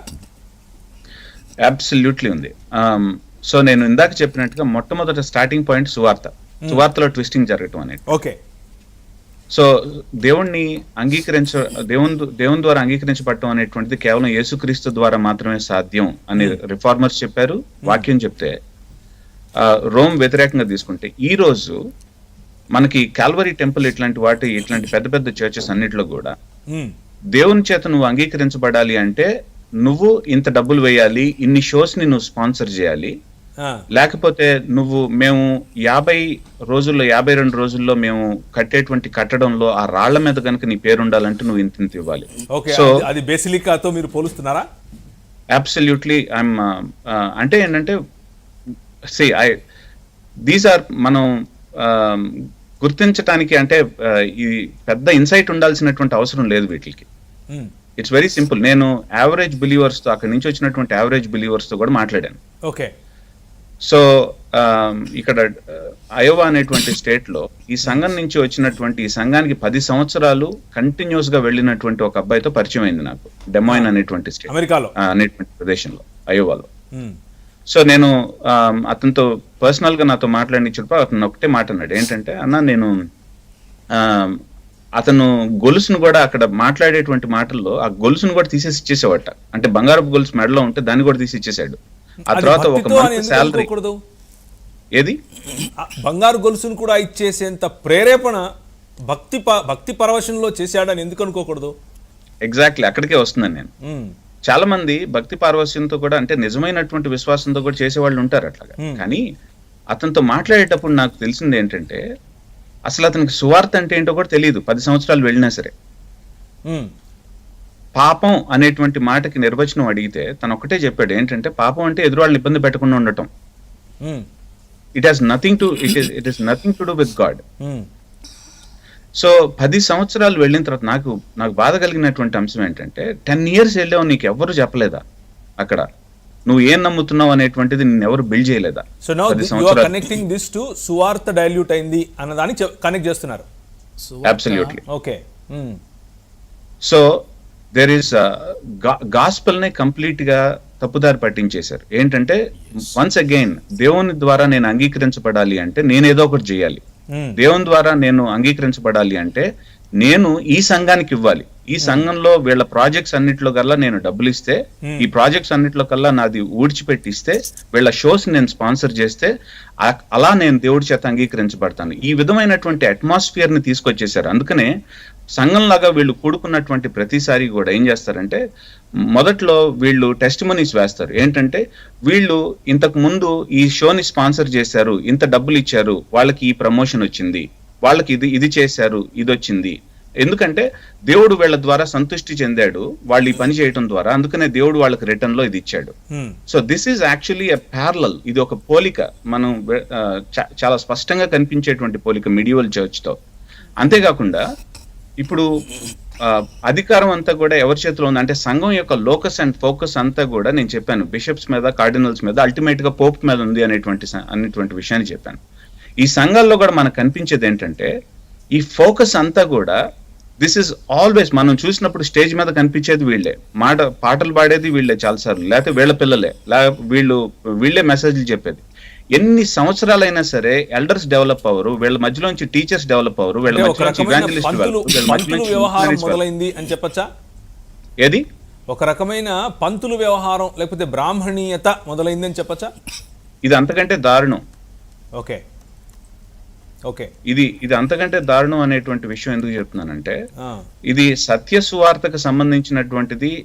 ఇప్పుడు అటువైపు ఉన్నటువంటి వాళ్ళకి చాలా మందికి ఏదో పేరుకి నామినల్ గా వెళ్ళేటువంటి వాళ్ళు చాలా మంది ఉంటారు, గుళ్ళకి వెళ్ళేవాళ్ళు. కానీ ఇక్కడ నిజంగా ఇక్కడ సువార్త ఉంది, ఇది దేవుడు ఇచ్చినటువంటిది అని చెప్పేసి చాలా మంది ఇది సత్యం అనుకునేటువంటి వెళ్ళేటువంటి వాళ్ళు చాలా మంది ఉంటారు. సో వాళ్ళ యొక్క సువార్త అనేటువంటి ఐడియానే యాక్చువల్ గా చేంజ్ చేయటం అనేటువంటిది అమానుషకరమైనటువంటి విషయం. ఇది చాలా దుర్మార్గమైనటువంటి విషయం ఇది. So it is ultimately actually the matter of the gospel. It is the fight for the gospel. Gospel is at stake at on this one. అందుకనే we really have to take it up. అయితే quick గా కొన్ని 2-3 points మీరు 1 గంటే మాతో ఉండగలుగుతాను అని ముందే చెప్పారు, మీరు వెళ్ళిపోవాలని చెప్పారు, అందుకనే మొదటి సమయం మీకే ఇస్తున్నాను ఎక్కువగా. మీరు చెప్పాలనుకున్న చెప్పండి. దానికి తోడుగా ఇంకొక విషయాన్ని కూడా మీరు యాడ్ చేసి చెప్పండి. ఇప్పుడు ఎవరైతే ఈ హైదరాబాద్లో ఉన్నటువంటి మల్టీ లేకపోతే మాల్స్ లాగా ఉండే సంఘాలు చిన్న చిన్న ప్రాంతాలకు విస్తరిస్తున్నాయో, వారిని అడ్డుకుంటున్నారో, వాళ్ళు చెప్పేటటువంటి ఒకానొక మాట, మా కడుపులు కొడతారా, మాకొచ్చే కానుకలు రాకుండా చేస్తారా అనే అక్కసు కూడా కనిపిస్తున్నట్లుగా ఉంది. దాని మీద కూడా మీ కొంచెం వెలుగు, if you can throw some light on it and then you can exit if you don't mind. అంటే కొంతమందికి, అంటే I will come to that question. మీరు వినిపిస్తుందా మీకు? వినిపిస్తుంది, చెప్పండి. Okay, I will come to that question quickly. Yeah. అయితే ఒక పాయింట్ ఇక్కడ I still want to make is,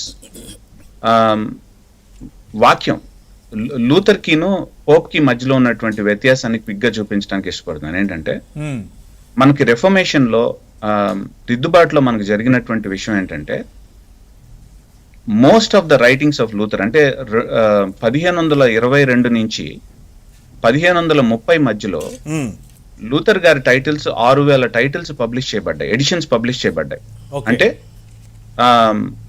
Andrew పెటిగ్రీ అనేటువంటి Lutheran historian, especially printing press type నుంచి మాట్లాడుకుంటూ వచ్చినటువంటి వ్యక్తి, ఆయన 2 మిలియన్ కాపీస్ లూథర్వి పబ్లిష్ అయినాయట ఆ 8 సంవత్సరాల్లో. 2 million copies.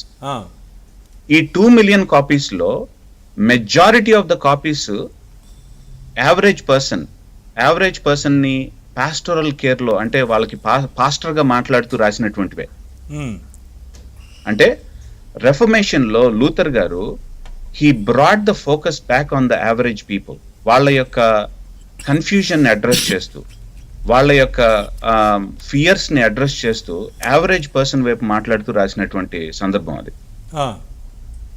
So the focus is back to where it should be, right? Okay.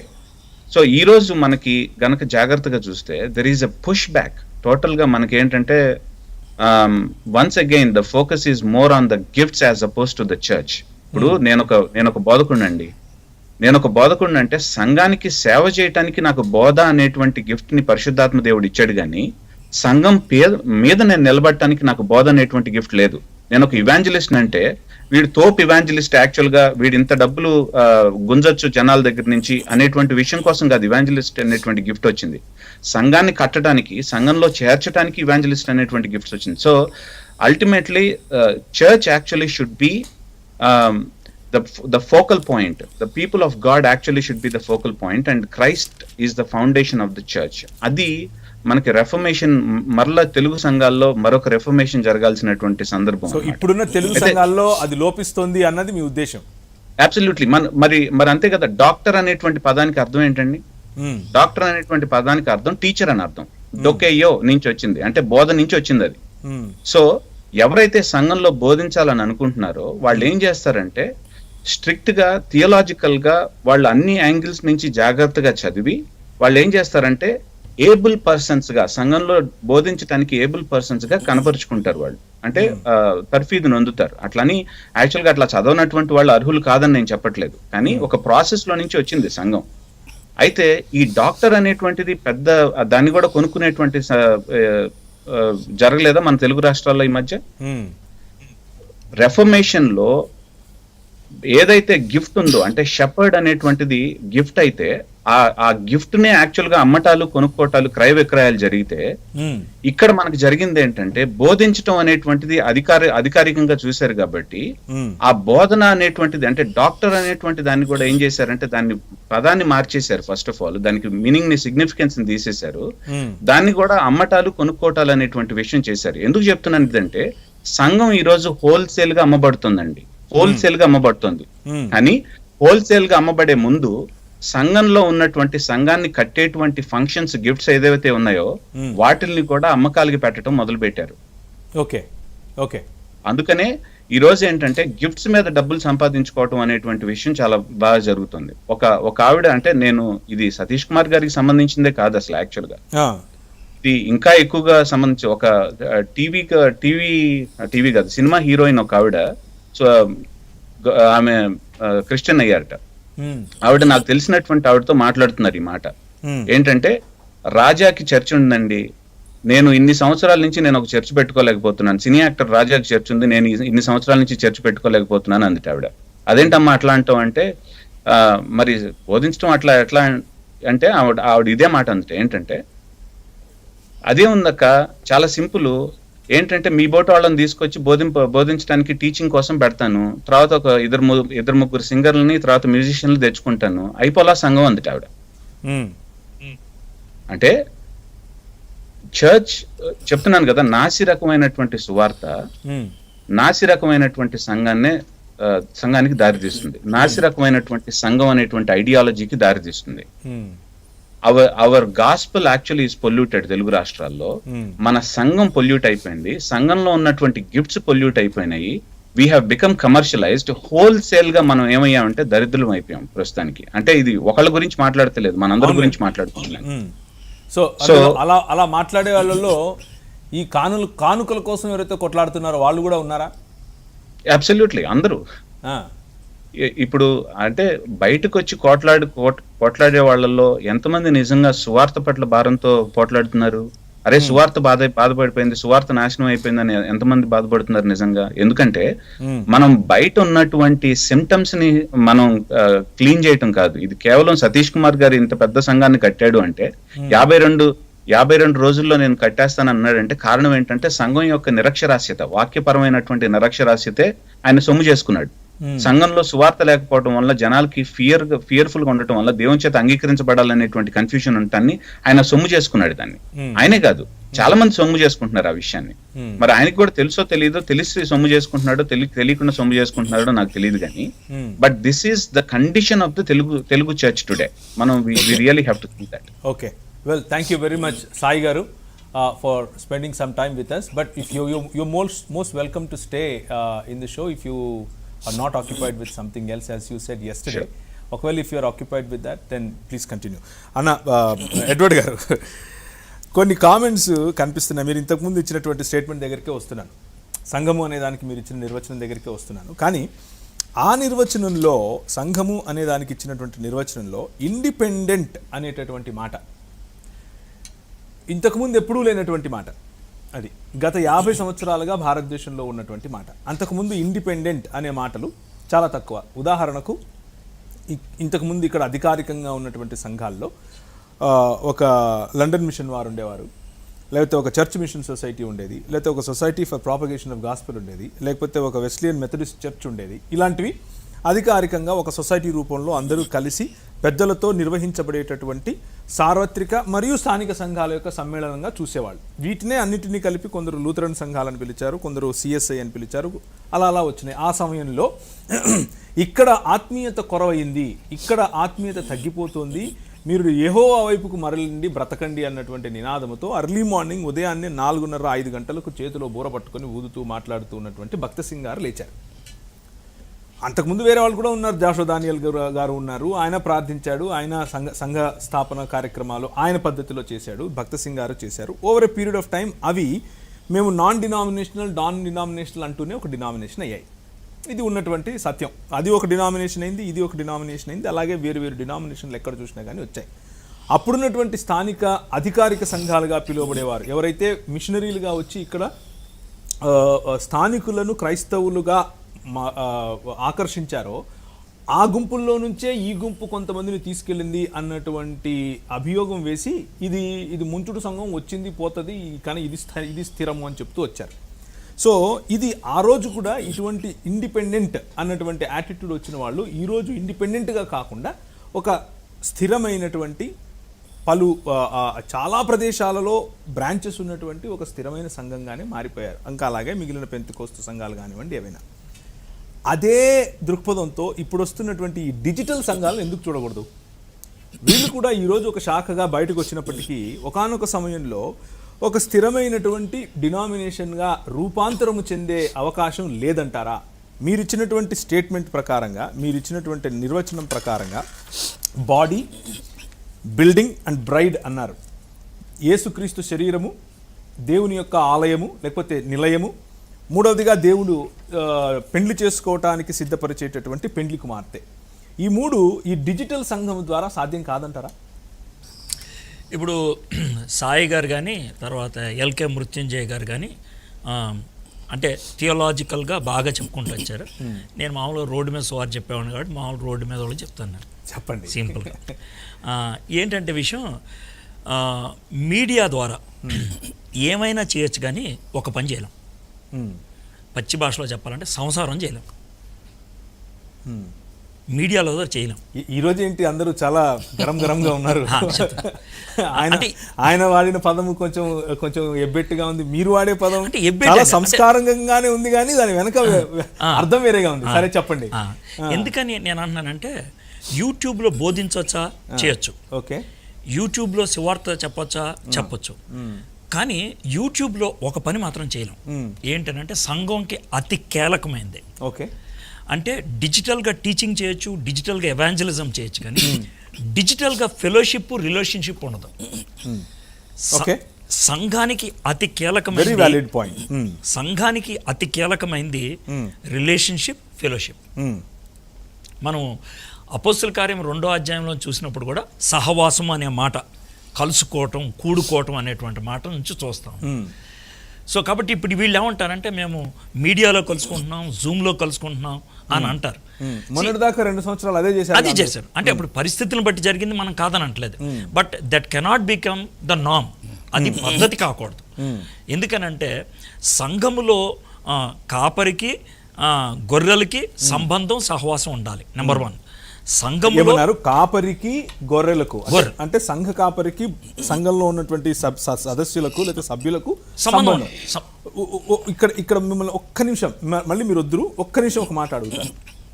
ఇప్పుడు ఏవైతే పెద్ద పెద్ద సంఘాలు ఏవైతే ఉన్నాయో, ఏవైతే మనకు మోడల్గా కనిపిస్తున్నాయో, దేన్నైతే మనం అంగీకరిస్తున్నాం, పర్వాలేదండి అవి ఉండొచ్చు మన సంఘాలు అని అంటున్నామో, అక్కడ ఇది ఉంటుందా? యూజువల్గా బిబిలికల్ మ్యాండేట్తో, బిబిలికల్ పద్ధతిలో పెద్ద సంఘాలు కనుక ఉన్నట్లయితే, నా ఉద్దేశ ప్రకారం పెద్ద సంఘం అంటే ఎంత పెద్దదో చెప్తాను. 100 దాటి ఉంటే ఆ పాస్టర్ గారికి ఇంకో అసిస్టెంట్ ఉండాలి. ఓకే, అంటే మీ ఉద్దేశంలో 100 మంది అంటే దాదాపు ఒక 25 కుటుంబాలు, 25 కుటుంబాలు, 25 4 100, 25 కుటుంబాలకు మించితే ఒక కాపరి కాకుండా ఆయనకు ఇంకొకరు అడిషనల్ గా ఉంటే మంచిది అన్నది మీ అభిప్రాయం. ఎందుకని అంటే అప్పుడు ఇండివిజువల్ రిలేషన్ అనేది ఉంటుంది సంఘంతో, సంఘ సభ్యులతో, నా ఉద్దేశం. ఎందుకంటే అది ప్రాముఖ్యం. బోధించడానికి మనం సీడీలు ఇచ్చేయచ్చు, లేకపోతే ఇంకేమన్నా చేయొచ్చు, కానీ వాళ్ళ బాగోగులు తెలుసుకోవటం, వాళ్ళకి వ్యక్తిగతంగా చెప్పటం అనేది జరగకపోతే పరిపక్వతలోకి వెళ్ళటం, ఎదగటం అనేది ఎలా జరుగుద్ది? జరగదు కదా. కాబట్టి పెద్ద పెద్ద సంఘాలు ఎవరైనా పెట్టినట్లయితే వాళ్ళు ఏం చేసేవాళ్ళు, చాలా మంది కాపర్లను పెట్టుకునేవాళ్ళు. అవును అవును. సో వాళ్ళకి రెస్పాన్సిబిలిటీ ఇచ్చేవాళ్ళు. సెల్ గ్రూప్స్ అని, ఈ సెల్కు నువ్వు ఇన్ఛార్జ్, ఈ సెల్కు నువ్వు ఇన్ఛార్జ్, అలాంటిది జరుగుతూ ఉండటం అనేది ఉన్నది. ఇప్పుడు అలాంటి కాంబినేషన్ డిజిటల్ సంఘంలో ఉంటే తప్ప? ఇప్పుడు డిజిటల్ సంఘంలో ఇప్పుడు లోకల్గా పాస్టర్లు ఎవరైతే ఉన్నారో వాళ్ళకి అధికారం ఇవ్వగలిగితే, ఓకే, అధికారం ఇంపార్టెంట్. ఎందుకనంటే అవతల వ్యక్తిని హెచ్చరించాలన్నా, బోధించాలన్నా కావాల్సింది ఏంటి? అధికారం. నువ్వు రెస్పాన్సిబిలిటీ ఇచ్చి అధికారం ఇవ్వకపోతే కానీ ఆడు బానిస. నువ్వు అధికారం ఇచ్చి బాధ్యత ఇవ్వకపోతే బలాదూర్. బానిస వద్దు, బలాదూర్ వద్దు. సో సంఘంలో బాధ్యత, సంఘంలో అధికారం రెండు ఉన్నవాడు నాయకుడు అవుతాడు. సో ఈ డిజిటల్ నమూనాలలో అది లేదంటారా? లేదు, కొరవ ఉందంటారా? లేదు. ఇప్పుడు కొన్ని చోట్ల డిజిటల్ సంఘాల్లో డైరెక్టర్ అని పెడతారు, ఇన్ఛార్జ్ అని పెడతారు. ఇప్పుడు చాలా మంది గొడవ పెడుతున్నారు కాబట్టి పాస్టర్ అని ఇప్పుడు కొత్తగా మొదలుపెట్టారు. అది ఊరినే, అది నమూనా కోసం పెట్టినట్లు ఉంటుంది అంతే. ఊరినే పేరు పెట్టకపోతే గొడవ అవుతుందని. కానీ ఆయనకి అధికారం ఇవ్వరు, అంతా కూడా పైనుంచి నడుస్తూ ఉంటాం. ఇప్పుడు అంటే నేను మిమ్మల్ని మధ్యలో క్రాస్ చేస్తున్నానని దయచేసి అనుకో. మీరు క్రాస్ కాదు, ఇంకా గొల్గొతో ఎక్కించినా పర్లేదు.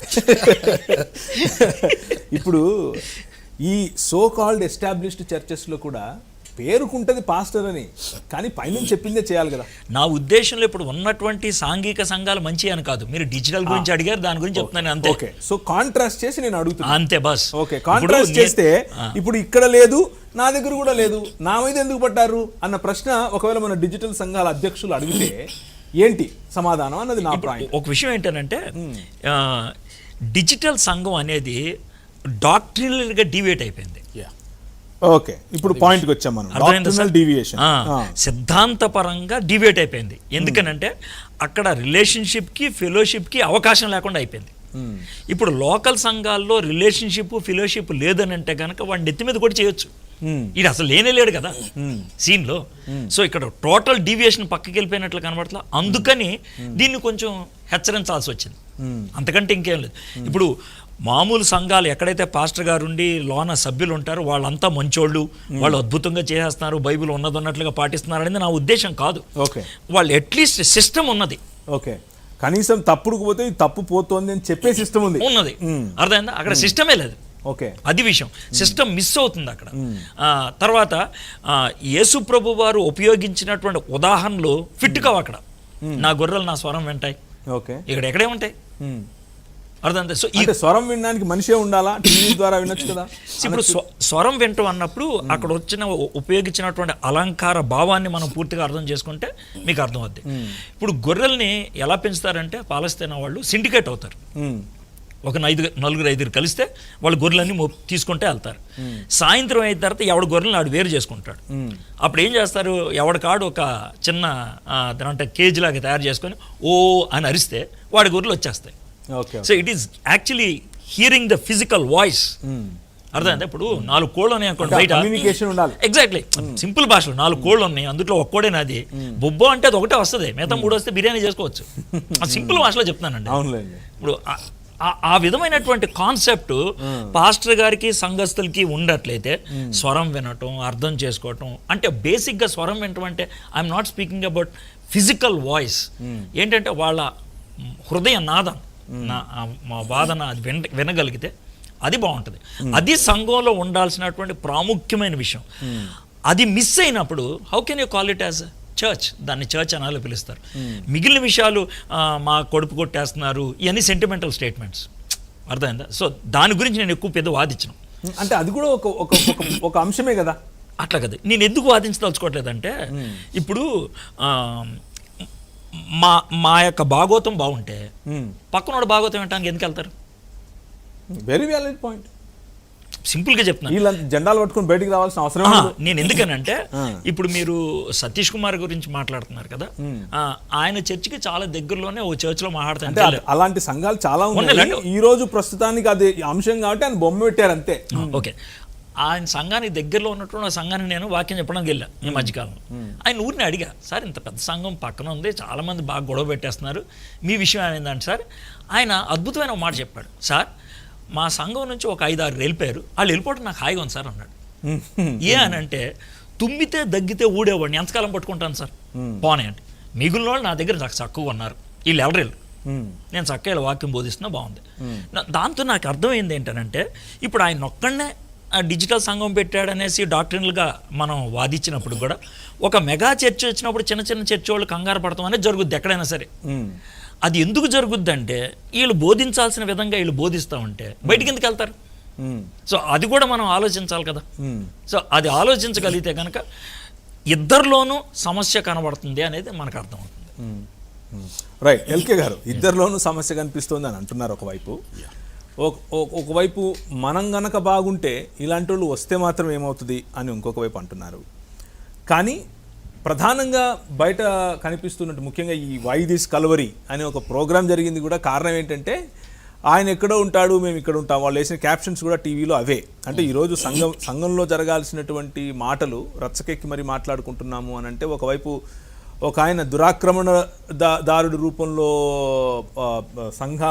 సంఘంలో ఉన్నటువంటి సభ్యులను దొంగిలిస్తున్నాడు అన్నటువంటి ఆరోపణలు చేసేవాళ్ళు రోడ్డెక్కారు కాబట్టి. సో మీరేమంటారు, దీన్ని ఎలా చూస్తారు? దీన్ని మనం ఎలా హ్యాండిల్ చేసి ఉండొచ్చు? ఇంకా బెటర్గా ఏమైనా హ్యాండిల్ చేసే అవకాశం ఉందంటారా? ఉంది.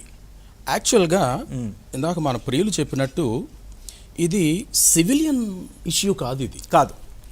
ఇది ఒక పౌర సంబంధమైన సమస్య అయితే చాలా వ్యవస్థలు ఉన్నాయి వాటిని హ్యాండిల్ చేయడానికి.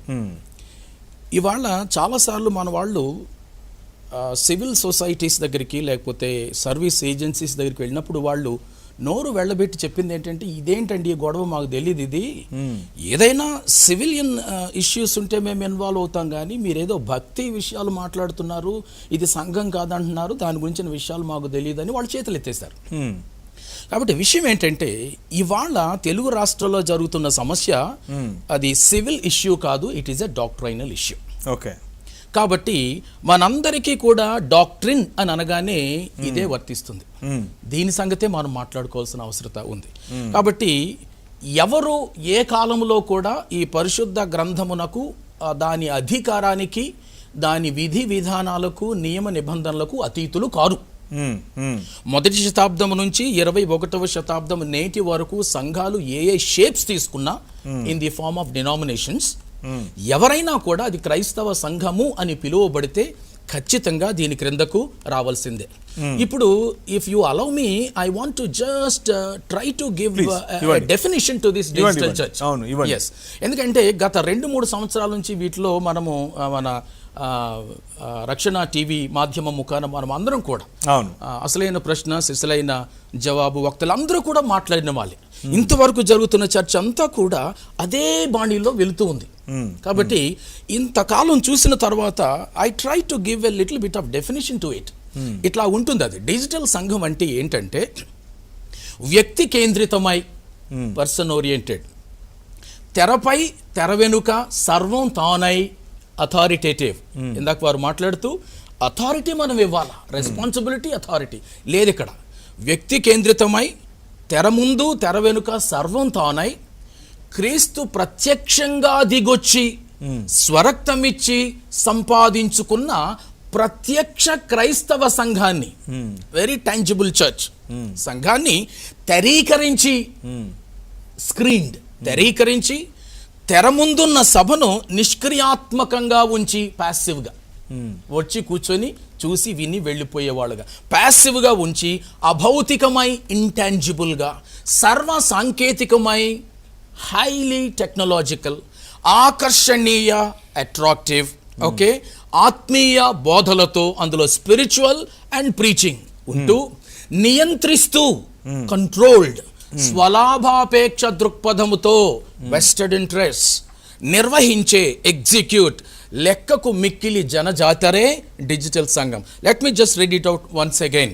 ఏంటంటే వ్యక్తి కేంద్రితమై, తెర వెనుక తెర ముందు సర్వం తానై, క్రీస్తు ప్రత్యక్షంగా దిగొచ్చి స్వరక్తమిచ్చి సంపాదించుకున్న ప్రత్యక్ష క్రైస్తవ సంఘాన్ని తెరీకరించి, తెర ముందున్న సభను నిష్క్రియాత్మకంగా ఉంచి, అభౌతికమై సర్వ సాంకేతికమై ఆకర్షణీయ ఆత్మీయ బోధలతో నియంత్రిస్తూ, స్వలాభాపేక్ష దృక్పథంతో నిర్వహించే, లెక్కకు మిక్కిలి జనజాతరే డిజిటల్ సంఘం. మీరు ఇచ్చిన ఈ నిర్వచనం చాలా బాగుంది. ఇందులో తెరీకరించి అనేది పక్కన పెట్టేస్తే, ఓకే, అన్న మీరు కూడా వినండి, చాలా ఇంపార్టెంట్ పాయింట్. తెరీకరించి అనేది మరియు సర్వసాంకేతికము అనే ఈ 2 పాయింట్లు పక్కన పెట్టేస్తే, ఓకే, మిగిలింది అందరికీ వర్తిస్తుంది కదా, Yes. అన్ని ఇండిపెండెంట్ సంఘాలకు వర్తిస్తుంది కదా. ఒక మనిషే అన్ని మేనేజ్ అయ్యగారు, నేను ఎంతో ఒకసారి చెప్పా, మళ్ళీ చెప్పను. మీరు చెప్పేశారు, నేను మళ్ళీ అడుగుతున్నా. ఏం చెప్పానంటే, వాళ్ళు బాగున్నారని నేను అనట్లేదు, I'll talk about it. మీరు చెప్పండి. సో నేనేమంటున్నా, దీనిని వివరిస్తాను. రైట్, ఎందుకని ఇప్పుడు రోడ్ ఎక్కిన వాళ్ళు ఎక్కువ భాగంగా ఇండిపెండెంట్ చర్చిలే కదా. తెరీకరించి సాంకేతికరించి అనేది పక్కన పెడితే మిగిలిన మీరు చెప్పేటివి అన్నీ కూడా వీళ్ళకి కూడా వర్తిస్తాయి కదా అనుకోవడానికి లేదు. ఓకే, ఎందుకంటే వ్యక్తి కేంద్రితమై ఉన్నవి అని అనుకోవడానికి లేదు. ఇప్పుడు పాస్టర్షిప్ 5-fold responsibility of A church గురించి ఎఫెసీయులకు రాసిన పత్రిక 4వ అధ్యాయము మనకు 14వ వచనం లో కనిపిస్తూ ఉంటుంది. ఈవెన్ 13వ వచనం ఏమని, అపోస్తలుగాను, ప్రవక్తలుగాను, సువార్తికులుగాను, కాపరులుగాను, ఉపదేశకులుగాను, ఇవన్నీ కూడా క్రొత్త నిబంధన సంఘం ఆబోధించిన సంఘమునకు చెందిన పరిచర్యలు. ఇప్పుడు మీరు మాట్లాడిన మాటను యాజ్ ఇట్ ఈస్ గా తీసుకుంటే, ఇక క్రొత్త నిబంధన సంఘాన్ని అనుసరించి ఉన్న సంఘమే లేదు అయిపోతుంది. ఉండాలి అని చెప్దామా? ఉండాలి. ఉండినట్లయితే నువ్వు అపోస్తలుడుగా ఉండు, అది వేరే విషయం. తర్వాత ప్రవక్తగా ఉండు, ఈ 2 విషయాలు టైటిల్స్ అలా ప్రక్కన పెట్టండి. సువార్తికునిగా ఉండు, కాపరిగా ఉండు, ఉపదేశకునిగా ఉండు. సంఘములో ఈ బాధ్యతలు క్రొత్త నిబంధన అనుమతించిన బాధ్యతలు.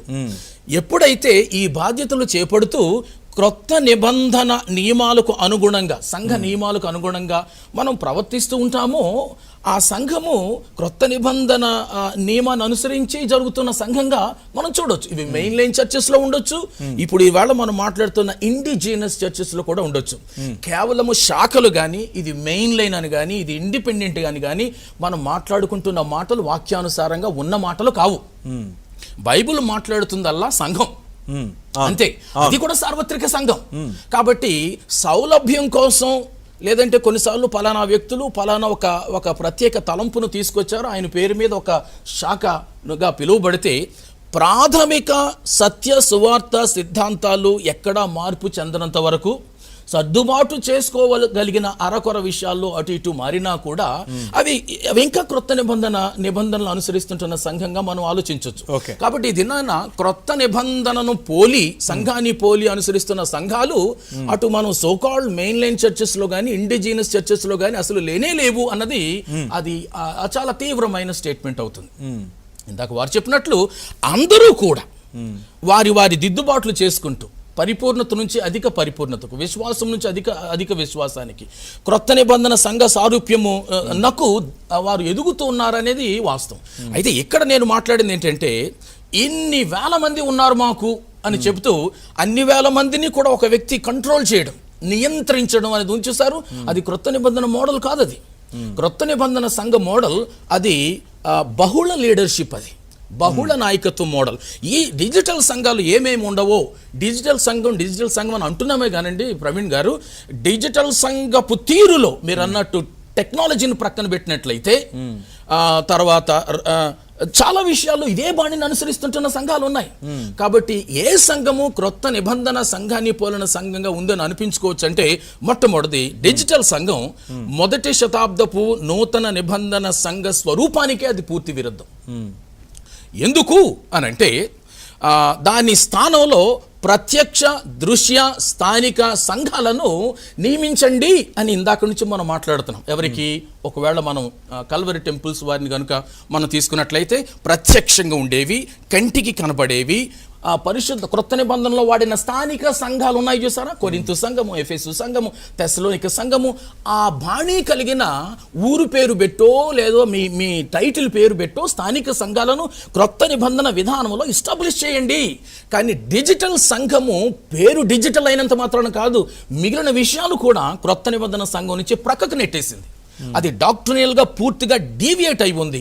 అందుకనే ఈ డిజిటల్ సంఘాలను మనం సైద్ధాంతికంగా అంగీకరించలేకపోతున్నాం. రెండవది, దేవుడు మన ఈ సంఘానికి కల్వరి టెంపుల్ వాళ్ళకి ఇచ్చిన అత్యాధునిక ఉపగ్రహ డిజిటల్ వ్యవస్థ ఒకవేళ ఏదైతే ఉందో, అది సువార్త అందని సుదూర ప్రాంతాల్లో సువార్త వ్యాప్తికి వాడి అలా రక్షించబడిన వాళ్లతో ప్రత్యక్ష క్రైస్తవ సంఘాలను కట్టండి అని అంటున్నాం. ఇది మత్తయి సువార్త 28వ అధ్యాయం 16 నుంచి 20 వచనాల్లో ప్రభు ఇచ్చిన మహా ఆజ్ఞకు అనుకూలంగా విషయం. అది చేయడం లేదు వాళ్ళే కాదు, ఎవరు చేయకపోయినా వాళ్ళు చేయాల్సిందే. మూడవది, మింగగలిగిన దానికంటే ఎక్కువ కొరకుండా మీ మెగా సంఘాలను బాగా వికేంద్రీకరించండి. ప్రియులు మాట్లాడుతుంది కూడా అదే. పిలుపు, తర్ఫీదు, సామర్థ్యం గల వాళ్లకు మనం అప్పగించాలి. ఇది 2 తిమోతి 2వ అధ్యాయం 2వ వచనంలో పౌలు తిమోతి నియమం ప్రకారంగా మనము అది వికేంద్రీకరించాలి.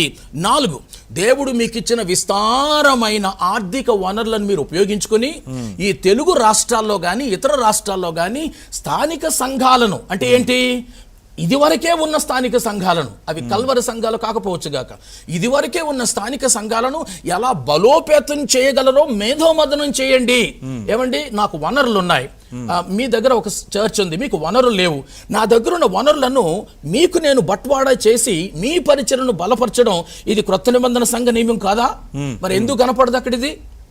అది చేయండి. అపోస్తల కార్యాలు 14వ అధ్యాయం 21 నుంచి 23 వచనాలు నేను మాట్లాడిన నియమం కనిపిస్తుంది. 5వది, అపోస్తలుడైన పౌలు ఆయన బృందం లాగా స్థానిక సంఘాలనే వ్యూహాత్మకంగా మిషనరీ పనికి పురికొల్పుతూ వారి చేతులను బలపరుస్తూ వారి సఫలతలో మీరు ఆనందించువారుగా ఉండడానికి ప్రయత్నం చేయండి అని చెబుతూ 2 కొరింథీ 10వ అధ్యాయము 16వ వచనాన్ని నేను కోట్ చేస్తున్నాను.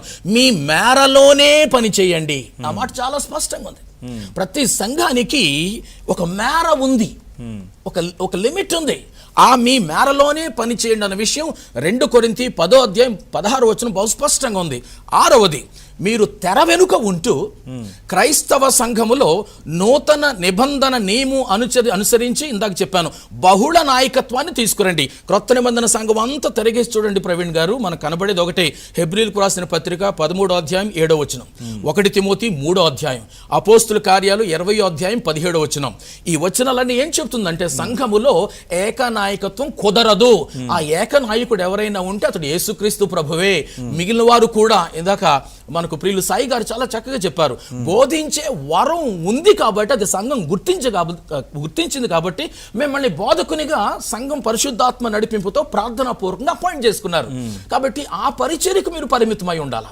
మిగిలిన పరిచర్యల్లో సంఘములో ఎవరెవరికి ఏ తలాంతులు ఉన్నాయో ఆ బహుళ నాయకత్వాలుగా వికేంద్రీకరించి సంఘము ఎక్కువ మంది ఇన్వాల్వ్మెంట్ తో రన్ అయ్యేటట్టు అడ్మినిస్ట్రేటివ్ గా స్పిరిచువల్ గా ఉండే మెకానిజం తీసుకురావాలి. ఏది డిజిటల్ సంఘంలో ఇందాక మీరు అన్న మాట దగ్గరకు వస్తున్నాను. డిజిటల్ సంఘాలే కాదు, చాలా సంఘాలు ఈ బహుళ నాయకత్వం కొరవడింది. నూతన నిబంధన సంఘం అయితే అది బహుళ నాయకత్వ సంఘంగానే ఉండి తీరాలి.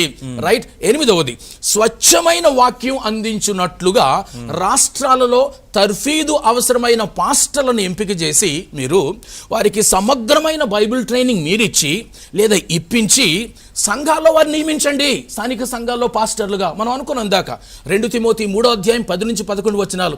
నేను ఇందాక డాక్ట్రైనల్ ఇష్యూ ఇది అని అన్నాను కాబట్టి I'm quoting the references here. 9వది, ఇప్పటికే మిషనరీ పరిచర్య ఛాంపియన్స్ గా ఉంటుంది కొన్ని వ్యవస్థలు ఉన్నాయి. మనకి IEM ఉంది, FMPB ఉంది. ఇలాంటి మిషన్ సంస్థలతో ధీటుగా మీకు చేతనైతే ఆ నడిపింపు ఉంటే మీ సంస్థ పక్షాన కూడా మిషన్స్ ను స్టార్ట్ చేయండి. Say Calvary missions for example start చేయండి. భారీ స్థాయిలో వ్యవస్థీకృతంగా మీరు అవుతూ దేశ విదేశాల్లో ఉన్న జనజాతుల దగ్గరకు మిషనరీలను పంపండి. అపోస్తుల కార్యాలు 13 వచనాలు చూస్తే అప్పుడే పుట్టిన అంతియొకయ సంఘం వారు పౌలును బర్నబాలను మిషనరీలుగా పంపించారు. కాబట్టి ఎక్కువ మంది మాకు సభ్యులు ఉన్నారు అన్నది క్రొత్త నిబంధన నియమం ప్రకారంగా అది పెద్ద చర్చ్ కాదు, అది పేద church, poor church, even not biblical church. Church అనగానే ఇందాక ప్రియులు చెప్పినట్టుగా నేను ఎంత మింగగలను అంతమందిని, ఎంతమందితో సహవసించగలను, ఎంతమంది బాగోగులను నేను ఇట్టే పట్టగలను, ఎంతమంది ఒకరి మధ్యలో ఒకరికి ఆ పరస్పర శ్రద్ధలు నేను టీచ్ చేసి ప్రాక్టికల్గా చూడగలను, ఆ సంఖ్య మించినట్లయితే I need to divide it and make it another church and appoint another pastor there. ఇది చాలా ప్రాముఖ్యమైన విషయం. 10వది ఒక మాట చెప్పనివ్వండి. మీ పరిచర్యలో హద్దు మీరిన వ్యాపార దృక్పథాలు, కల్టిక్ భావజాలాలు, ఒకవేళ మీ జీవన శైలిలో అవసరతకు మించిన వ్యయాలు, డాబుసరి దర్పాలు, వ్యక్తి పూజలు, ఇలాంటివి ఏమైనా మీకు తెలియకుండా మనకు తెలియకుండా ప్రవేశిస్తున్నాయేమో జాగ్రత్త కూడా పడాల్సిన అవసరం ఉంది. ఇది ఒక కల్వరీ టెంపుల్ సంబంధించిన నాయకుల గురించే కాదు, ఎవరికైనా కూడా ఈ రకమైన కల్చర్ లోపల ప్రవేశిస్తుందేమో మనం జాగ్రత్త పడాల్సిన అవసరం ఉందండి. సాయి గారు మీరు అమెరికాలో ఉంటున్నారు కదా, ఉన్నారా సాయి గారు? ఉన్నాను సార్, చెప్పండి. అదే అమెరికాలో ఉంటున్నారు కదా, జనరల్గా భారతదేశంలో అమెరికాలో జరిగే విషయాలను కాపీ కొడుతూ ఉంటారు. అంటే సంఘంలో కూడా, అంటే వేరే రకంగా అందరూ చేస్తారని కానీ నా ఉద్దేశం కాదు, కానీ ఎక్కువ భాగం అక్కడ చర్చెస్లో జరిగేవి ఇక్కడికి వస్తుంది. అమెరికాలో చాలా చోట్లకు నేను చర్చికి వెళ్ళిన సమయంలో కూడా పాస్టర్ ఉండడు, స్క్రీన్ కనిపిస్తుంది, స్క్రీన్లో పాస్టర్ గారు మాట్లాడతారు, అందరూ కమ్యూనియన్ కూడా తీసుకుంటారు, వెళ్ళిపోతారు. సో ఫెలోషిప్ ఉంది అక్కడ పరస్పరం. కాపరితో లేకపోయినా కానీ కాపరిగా విధించిన వాళ్ళు కొంతమంది ఎల్డర్స్ లాంటి వాళ్ళు ఉంటారు, వాళ్ళు వస్తారు, పరిచయాలు చేస్తారు, హలో హాయ్ అని అవుతాయి. బోధ మాత్రం ఒక పర్టికులర్ వ్యక్తి స్క్రీన్ మీద చెప్పి వెళ్ళిపోతాడు. సో అయితే అది మాత్రమే మీ యొక్క అబ్జెక్షన్గా మీరు చూస్తున్నారా, లేకపోతే మీరు ఇంతకుముందు రైజ్ చేసినట్లుగా డబ్బు, అధికారం, పలుకుబడి, ఇలా వేరే ఏ పవర్ పాయింట్స్ని అయితే ఉపయోగించి ప్రజలను నియంత్రించటం అన్న పదం ఒకవైపు ఆడుతూనే ఇంకొక వైపు నియంత్రించటానికి వీలు లేనటువంటి ఫెలోషిప్ లేదని కూడా అంటున్నారు కదా? ఇప్పుడు ఐక్యత లేకపోతే నియంత్రణ ఎలా వస్తుంది? నియంత్రణ కూడా ఏం రాదు కదా. సో ఈ నియంత్రణ ఏ విధంగా సాధ్యమవుతుంది అంటారు? ఈ నియంత్రణ ఒకవేళ ఉంది అని అంటే తప్పంటారా? ఏంటి మీ ఉద్దేశం? మీరు చెప్పినట్టుగా డిజిటల్ చర్చ్ అనేటువంటిది అమెరికన్ ఫినామినన్ అనేది. అమెరికాలో చాలా చోట్ల స్టార్ట్ అయింది. ఇంకా నిజం చెప్పాలంటే మా ఇంటి దగ్గర నుంచి ఒక 2 కిలోమీటర్ల దూరంలోనే ఒక డిజిటల్ చర్చ్ ఉంది. సో అయితే ప్రాబ్లం నేను ఒకటి చూస్తున్నాను ఏంటంటే, ఫస్ట్ ఆఫ్ ఆల్ రెఫర్మేషన్ టైంలో మనకి ప్రీచింగ్ సెంట్రల్ అనేటువంటి సంఘం కూడుకున్నప్పుడు యాక్చువల్గా ప్రీచింగ్ని సెంట్రల్గా చేసుకున్నారు. కానీ మనం ఈ రోజున అమెరికన్ చర్చెస్లో కానీ లేకపోతే తెలుగు సంఘాల్లో కానీ మనం ఏం చేసామంటే ప్రీచింగ్ కోసం మాత్రమే గ్యాదర్ అవటం అనేటువంటిదిగా మార్చేసాం మనం దాన్ని. ప్రీచింగ్ సెంట్రల్ పీస్ గా ఒక వర్షిప్ లో ప్రీచింగ్ సెంట్రల్ పీస్ గా ఉండటం ఒక ఎత్తు అయితే, ప్రీచింగ్ కోసమే సంఘం కూడుకోవటం అనేటువంటిది ఇంకొక ఎత్తు. And it's the second one is very dangerous. ఎందుకంటే సంఘం సువార్తని సెలబ్రేట్ చేసుకోవటానికి కూడుకుంటుంది. ప్రతిసారి నేను ప్రభు బలలో పార్టిసిపేట్ చేసిన ప్రతిసారి కూడా సువార్త యొక్క సెలబ్రేషన్ అది. పాటలు పాడినటువంటి ప్రతిసారి కూడా దేవుడు నన్ను యేసుక్రీస్తు ద్వారా ఏ విధంగా అంగీకరించాడు అనేటువంటి దాని యొక్క సెలబ్రేషన్, దానికి తగ్గట్టుగా నేను సువార్త ద్వారా దేవునికి నన్ను నేను ప్రతిష్ఠించుకోవటం, కాన్సక్రేట్ చేసుకోవటం అనేటువంటిది, all these things actually are part of that. So preaching ఏం చేయాలి అంటే, నేను ఒక వచనాన్ని తెలుగులో చదవటానికి ఇష్టపడుతున్నాను. 2 తిమోతి 3:15-16 ఏమనుంటుందంటే, దైవజనుడు సన్నద్ధుడై ప్రతి సత్కార్యమునకు పూర్ణముగా సిద్ధపడి ఉండునట్లు దైవావేశం వలన కలిగిన ప్రతి లేఖనము ఉపదేశించుటకును, ఖండించుటకును, తప్పుదిద్దుటకును, నీతి యందు శిక్ష చేయుటకు ప్రయోజనకరమైనగా ఉంది. ప్రీచింగ్ ఎందుకంటే దైవజనుడైనటువంటి అంటే సంఘంలో ఉన్నటువంటి ప్రతి ఒక్కరిని కూడా వాళ్ళు దేవుడు నియమించినటువంటి సత్కార్యాల్లో సన్నద్ధుడై, అంటే వాళ్ళ తర్ఫీదు నుండి సన్నద్ధులై ఉండటానికి ప్రీచింగ్ అనేటువంటిది, అంటే preaching of the word of God అనేటువంటిది అవసరం. అంటే the church is gathering. Preaching ఎందుకు అంటే to make every member functioning. So ఈ డిజిటల్ చర్చెస్ లో జరిగేటువంటిది ఏమిటంటే, so people gather not to celebrate, అంటే గాస్పెల్ ని సెలబ్రేట్ చేసుకుంటుంటారు కానీ, but the main problem actually is preaching కోసం గ్యాదర్ అవటం అనేటువంటిది కరెక్ట్ కాదు. సో ఇప్పుడు మనం తెలుగు రాష్ట్రాల్లో చూస్తున్నాం కదా, ఎందుకు సతీష్ కుమార్ గారే ప్రీచ్ చేయాలి? ఎందుకంటే బికాస్ డిజిటల్ చర్చ్ అనేది కాన్సెప్ట్ ఎందుకు అంటే, because they are going actually to listen to this preaching. కానీ సంఘం యొక్క మెయిన్ ఉద్దేశం అది కాదు. ఆయన ప్రీచింగ్ వినటం కోసం కాదు సంఘం అనేటువంటిది. ప్రీచింగ్ అనేటువంటి సెంట్రల్ గా ఉన్నా సరే. సో ఈ చర్చెస్ లో ఉన్నటువంటి ప్రాబ్లం కూడా ఏంటంటే, అంటే అమెరికన్ చర్చ్ మోడల్ ని మనం చాలా జాగ్రత్తగా ఉంచుకోవాలి. ఎందుకంటే అమెరికన్ చర్చ్ చాలా స్ట్రగుల్స్ లో నుంచి వెళ్తుంది ఇప్పుడు ప్రస్తుతానికి. అవును. నా పాయింట్ కూడా అదే. అమెరికన్ చర్చ్ ఏ విధంగా అయితే ఇప్పుడు ఆల్మోస్ట్ క్రంబుల్డ్, ఆల్మోస్ట్ అది ఒక వికలాంగ పరిస్థితిలోనికి వెళ్ళిపోతా ఉంది. అదే పరిస్థితి రానున్న రోజుల్లో తెలుగు రాష్ట్రానికి రాబోతుంది అన్నది మీ ఉద్దేశమా? చూస్తున్నారా? పోనీ చూస్తున్నాను. అందుకనే విలియం లైన్ క్రేగ్ అనేటువంటి ఒక దైవజనుడు ఒక మాట అంటాడు. ఏంటంటే, క్యాథలిక్ చర్చ్ నుంచి మనం పరిశుద్ధమైనటువంటి సువార్త తీసుకుని బయటకు వచ్చాం, కానీ మనం ఎట్లా తయారు చేసామంటే సంఘాన్ని ప్రస్తుతానికి, so Protestant church is a lecture or a concert followed by a lecture అంటాడు. Correct, absolutely. Concert followed by a lecture అదే ఉంది ఇప్పుడు. అమెరికాలో అయితే అదే ఉంది. భారతదేశంలో భజన ఫాలోడ్ బై సత్సంగం టైప్ ఉంది అంతే. సో కాబట్టి ఏంటంటే అసలు సంఘం అనేటువంటి పర్పస్ డిఫీట్ అయిపోయింది. So celebration of the gospel, ఒకళ్ళ జీవితాల్లో ఒకళ్ళు ఇన్వాల్వ్ అవుతారు. సాయి గారు, క్విక్ గా, since we have to call it a show, quick గా మీ ఉద్దేశంలో concert followed by a lecture అనేది కాకుండా ఏదైతే కరెక్ట్ సంఘం, లేకపోతే ఏదైతే కరెక్ట్ సంఘం అన్న అభిప్రాయం చెప్తారా?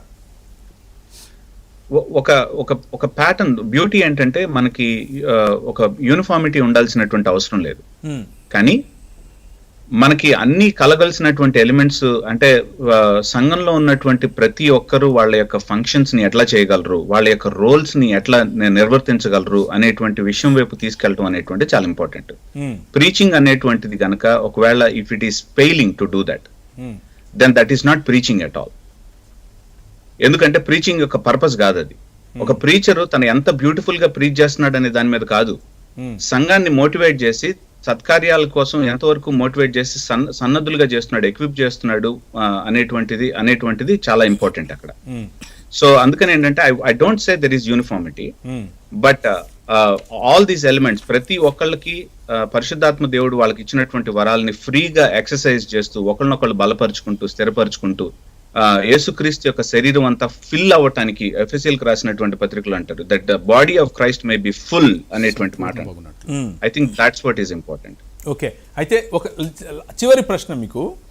మొదటిసారి మీరు మాట్లాడేటప్పుడు తెలుగు రాష్ట్రాల సంఘాన్ని పట్టి పీడిస్తున్న సమస్య అన్నారు. నేను అది రాసుకున్నాను ఇక్కడ. సో పట్టి పీడించడం అనే పదం వాడడానికి గల కారణం ఏమంటారు? It is a bondage ultimately. అంటే బానిసత్వంతో పోలుస్తున్నారు మీరు దాన్ని. అంతే, ఇట్ ఈస్ ఎ బాండేజ్. ఇప్పుడు ఒక మాట అండి, 1417వ సంవత్సరం సంఘంలో బిలీవర్స్ అందరు గ్యాదర్ అయ్యారండి కాన్స్టెన్స్ అనేటువంటి ప్లేస్ లో. 1417లో గ్యాదర్ అయ్యి ఏం చేశారంటే, ఒక వ్యక్తిని ఊరంతా తిప్పి రాళ్లతో కొట్టి అతన్ని, వాళ్ళకి అక్కడ కూడా సంతోషం లేక వాళ్ళు ఏం చేశారంటే అతని చుట్టూ కట్టెలు పేర్చి కాల్చి చంపేశారు. ఎందుకు చంపారో తెలుసా? వీళ్ళందరూ విశ్వాసులే. ఎందుకు చంపారంటే ఆయన సంఘం అంటే విశ్వాసుల సమూహం అన్నాడు కాబట్టి చంపేశారు. యాన్ హుస్ ఆయన పేరు, బొహిమియన్ ఆయన. అంటే నేనేం చెప్తున్నానంటే ఎప్పుడైనా సరే మనం సువార్త సత్యాన్ని గనక పక్కన పెట్టేస్తే ఏమవుతుందంటే మనం బానిసత్వంలోకి వెళ్ళిపోతాం. సువార్త అనేటువంటిది లిబరేటింగ్. ఓకే, ఆ లిబరేటింగ్ సువార్తని మనం పొల్యూట్ చేసినా సరే మనం ఏమవుతాం అంటే we are going back into slavery again. So ఆ స్లేవరీలో ఏం చేస్తామంటే ఆత్మీయ గుడ్డితనం, సత్యాన్ని గ్రహించలేకపోవటం, సత్యాన్ని మాట్లాడినటువంటి వాళ్ళని కూడా మనం ఏం చేస్తామంటే విశ్వాసం పేరులో చంపేస్తాం మనం. విశ్వాసం పేరు మీదే, విశ్వాసం అనేటువంటి యాంగిల్లో నుంచే. అందుకని నేను ఏమంటున్నానంటే తెలుగు రాష్ట్రాల్లో ఆల్మోస్ట్ అట్లాంటి పరిస్థితి వచ్చేసింది ఇప్పుడు. Okay, right. 52 రోజుల్లో నేను సంఘాన్ని కట్టేస్తానన్నా సరే, లేకపోతే వెలుగు జిలుగులుగా పెద్ద పెద్ద ఇది పెట్టిన, ఎయిర్ కండిషన్ పెట్టాం అని చెప్పి these are the things that are very attractive Telugu సంఘాల్లో. అంటే కంఫర్ట్ ఓకే, కానీ but if that is the reason why I'm joining a church, ఒక సంఘానికి నేను జాయిన్ అవటం అనేటువంటిది ఎయిర్ కండిషన్ బేస్ మీద జాయిన్ అవుతున్నానంటే సంఘం పట్ల నా దృక్పథం ఎంత దరిద్రంగా ఉందనేటువంటిది అర్థమైపోతుంది. Okay, yeah yeah taken, well taken. Thank you very much brother. Edward garu, why this Calvary అనే ప్రోగ్రామ్ నిన్న టీవీలో వచ్చింది. తెలుసు సార్, వచ్చింది. TV9 వాళ్ళు వేశారు, మొత్తం రాష్ట్రం అంతా చూసింది. అందులో పాస్టర్ నిలబడుకొని మాట్లాడటం, రోడ్ ఎక్కి మాట్లాడేవాళ్ళు, అలాగే ఇప్పుడు కామెంట్స్ మనకు యూట్యూబ్ అలాగే ఫేస్బుక్లో వస్తున్న కామెంట్స్ ప్రకారం మొట్టమొదటిగా కమర్షియలైజేషన్ కనిపిస్తుంది. అంటే సంఘానికి వెళ్తే అదేదో ఒక మాల్కి వెళ్ళినట్లుగా ఉంటుంది అక్కడ అన్నటువంటి అవగాహన. రెండోది సర్టిఫికేట్ సేల్స్ అనేవి ఇంతకుముందు సాయి గారు కూడా చెప్పారు. అంటే క్రైస్తవ సంఘంలో సర్టిఫికేషన్ అంటే డాక్టర్ అనే సర్టిఫికేట్లు కొనుక్కోవడం, రెవరెండ్ అనే సర్టిఫికేట్లు కొనుక్కున్న ఆయన నిలబడుకొని కోటేసుకున్నాడు కాబట్టి ఆయన అమ్మడం, ఇలాంటివన్నీ కూడా జరుగుతున్నాయి. అలాంటి వాటిని కూడా మనం తీసి మాట్లాడాలి అనేది కొన్ని కామెంట్స్. అలాగే చర్చ్ ఎన్వైర్న్మెంట్ అనేది దాన్ని ఏమంటారు, ఇల్లీగాలిటీలో లేకపోతే నాకు ఇబ్బంది కలుగుతుంది కాబట్టి నా సంఘ ఆవరణంలోనికి ప్రజలు రాకుండా ఇంకొక సంఘ ఆవరణలోనికి ప్రజలకు వెళ్ళిపోతారు కాబట్టి నేను కమర్షియల్గా కొంచెం లాస్ అవుతున్నాను అన్న దృక్పథం ఒక చోట అయితే, ఇంకొక చోట అసలు దీని సంఘముగా పిలవడానికి ఇబ్బంది ఏంటి? ఇప్పుడు మీరు ముగ్గురు నిలబడి కూర్చొని మాట్లాడుతున్నారు ఇక్కడ, అది కూడా రక్షణ టీవీని డిజిటల్ చర్చ్ అనొచ్చా? అంటే ఇబ్బంది ఏంటి? మేము ఇక్కడ దీని ద్వారా కూడా లబ్ధి పొందుతున్నాం, అలాగే దాని ద్వారా కూడా లబ్ధి పొందుతున్నాం. అంటే కేవలం ఒక వ్యక్తి గురించి కాదు, ఇప్పుడు మొత్తం సిస్టమ్ గురించి మాట్లాడుతున్నాం అని అనుకుంటే, ఇప్పుడు తక్షణం మనం చూసేటటువంటి ఈ పరిస్థితికి రానున్న రోజుల్లో మనం ఎలా సిద్ధపడాలంటారు క్రైస్తవ సంఘం? ఎందుకు అనంటే, నేను ఎందుకు ఈ ప్రశ్న అడుగుతున్నాను అనంటే, మొట్టమొదటిసారి మాధ్యమ రూపంలో పాటలు పాడినప్పుడు పాటలు దించేశారు. మొట్టమొదటిసారి మాధ్యమ రూపంలో సంగీతాన్ని వాడినప్పుడు స్తుతి కోసం, స్తోత్రం కోసం అది తప్పన్నారు, డెవిలిష్ అన్నారు. బైబిల్ రాసినప్పుడు డెవిలిష్ అన్నారు. అది అసలు ఆ భాషలోకి బైబిల్ వెళ్ళటం ఏంటి అని అన్నారు. అందరూ కలిసి బయట ఒక చోట కలిసినప్పుడు అసలు అది బయటికెళ్ళి కలవటం ఏంటి, ఈ చర్చ్ ఆవరణలో కలిస్తేనే కదా పవిత్రత అని అన్నారు. ప్రీచింగ్ అనేది బయట నుంచి వచ్చిన సువార్త ప్రకటించే వాళ్ళు స్టేజ్ల మీదకి ఎక్కి మధ్యలో ప్రకటిస్తే అది అసలు చేయడానికి వీలు లేదని అన్నారు. కానీ over a period of time అవన్నీ కన్వెన్షనల్గా మారిపోయాయి కదా, ఇది కూడా కన్వెన్షనల్గా మారిపోతుంది. దీని ద్వారా కూడా మనము మంచి తీసుకోగలం అన్న దృక్పథంలో కామెంట్స్ చేసే వాళ్ళకి మీరు ఇచ్చే ఒక చిన్న సలహా అనండి, లేకపోతే మనం ఎలా సిద్ధపడాలి ఇలాంటి పరిస్థితులు, పాండమిక్ లాంటి పరిస్థితులు ఇంకా విస్తరించే అవకాశం ఉంటే కనుక మనం ఎలా సిద్ధపడాలంటారు? ఇప్పుడు ఒక ఊర్లో వైర్లు ఉన్నాయి, కరెంటు వైర్లు, స్తంభాలు కూడా ఉన్నాయి. కరెంట్ లేదనుకోండి, దాన్ని కరెంట్ లేదు అంటారు. ఒక ఊరికి స్తంభాలు కూడా లేవు, వైర్లు లేవు, దానికి కూడా కరెంట్ లేదంటారు. ఈ రెండు ఒకటేనా? ఎట్లా అవుతుంది? ఇక్కడ ఇన్ఫ్రాస్ట్రక్చర్ ఉంది, అక్కడ లేదు కదా. అవును కదా. అవును. ఇప్పుడున్న సంఘాల్లో ఇన్ఫ్రాస్ట్రక్చర్ ఉంది కానీ కరెంట్ లేదు. అప్పుడు ఉన్న ఇన్ఫ్రాస్ట్రక్చర్ని పీకి పడేస్తున్నాడు ఆయన డిజిటల్ చర్చ్లో. అది ప్రాబ్లం. ఓకే. MBA చదివిన వాళ్ళు కొంతమంది కరప్షన్ చేస్తారు, మనకు తెలిసిందే. MBA అయిన కరప్షన్ అని నేను ఒక కోర్సు పెడితే ఇప్పుడు తేడా ఉందా లేదా? తేడా ఉంది, బ్రహ్మాండంగా ఉంది. అర్థమైంది కదా. బేసిక్గా మనం ఒక విషయం అర్థం చేసుకోవాల్సింది ఏంటంటే, సంఘము చెయ్యాల్సిన పని చేయట్లేదు కాబట్టి ఇలాంటివన్నీ వచ్చాయి. అది పోప్ కాలంలో ఉన్నాయండి, లేకపోతే ఇప్పుడు కాలమైనా ఉన్నాయండి. ఎప్పుడైనా సరే సంఘం చేయాల్సిన పని చేయనప్పుడు ఇలాంటి పనులన్నీ వచ్చినాయి. సంఘం చేయాల్సిన దాంట్లో ఫస్ట్ నేను ఇందాక చెప్పింది, సంఘము అంటానికి relationship, fellowship with God and with each other. That is the main thing. దాంతో ఒక క్రీమ్ ఏర్పడుతుంది, ఒక గ్రూప్ ఏర్పడుతుంది. ఆ గ్రూప్కి దేవుడు యేసుక్రీస్తు ప్రభువారు 2 బాధ్యతలు ఇచ్చాడు. You are the salt and you are the light. అవి 2 చేయకుండా నేను ఇంకేమి చేసినా కూడా it cannot be called as the church called by Jesus Christ. క్రీస్తు పిలిచినటువంటి సంఘం అవ్వదు. సాల్ట్ అవ్వాలన్నప్పుడు అది పాడవకుండా సమాజాన్ని కాపాడాలి. సో ముందు వీళ్ళు బాగుపడాలి, తర్వాత చుట్టూ ఉన్న సంఘాన్ని బాగుపడాలి. రెండోది లైట్ అన్నప్పుడు సంఘానికి మిషనల్ ఆస్పెక్ట్ ఉండాలి కదా. అవును, absolutely. That is the intention of the church. నువ్వు బాగుండు, ఇంకో 10 మందిని చేరుకో. సో ఆ మిషనల్ ఆస్పెక్ట్ మిస్ అయ్యి ఒకవేళ చర్చి గనక మా సంఘము మా సభ్యులు అన్నట్లు బతికితే గనక it is of no use. మామిడి చెట్టు వేసాను 10 సంవత్సరాలైనా కాయలు రావట్లేదంటే ఎలా ఉంటుంది? అంటే ఈ సంఘం ఇప్పుడు ఇలా ఏ సంఘాల గురించి అయితే మనం మాట్లాడుకుంటున్నామో, ముఖ్యంగా డిజిటల్, అక్కడ మల్టిప్లికేషన్ ఆఫ్ మెంబర్స్ వస్తున్నారు కదా. ఈ డిజిటల్ సంఘాలు యూజువల్గా ఎక్కడ పెడతారంటే ఎక్కడైతే మనుషులు ఎక్కువ ఉన్నారో, ఎక్కడైతే క్రైస్తవులు ఎక్కువ ఉన్నారో అక్కడ పెడతారు. Okay okay okay okay. So అది మిషనల్ ఎలా అవుతుంది? అవ్వదు. మిషనల్ అవ్వాలి. సంత వీధుల్లోకి వెళ్ళి మనం ప్రజలను ఆహ్వానించినట్లుగా తీసుకో. సంత వీధుల వాళ్ళు రారు అక్కడికి. మీరు వెళ్ళి ఎంక్వైరీ చేసి చూడండి, 2% కూడా ఉంటారు. ఇల్లు ఆ చర్చిల్లోంచి ఈ చర్చిల్లోంచి వెళ్తారు. ఇప్పుడు ఎందుకనంటే బేసిక్గా నేను చెడ్డ పదం ఉపయోగించదలుచుకోవట్లేదు, కానీ ఆల్రెడీ ఎస్టాబ్లిష్ దగ్గరికి వెళ్తే కనుక మనకి ఇమీడియట్గా డిజిటల్ సంఘం అభివృద్ధి చెందుద్ది. మామూలు సంఘం ఒకళ్ళు ఇద్దరితో స్టార్ట్ అయ్యి నెమ్మదిగా ఎదుగుద్ది. డిజిటల్ సంఘం అలా కాదు, మొదటి రోజే 1000 మంది రావాలి. అది ఎక్కడి నుంచి వస్తారు మొదటి రోజే? సో ద వెరీ మిషనల్ కాదు, ఇట్స్ నాట్ మిషనల్.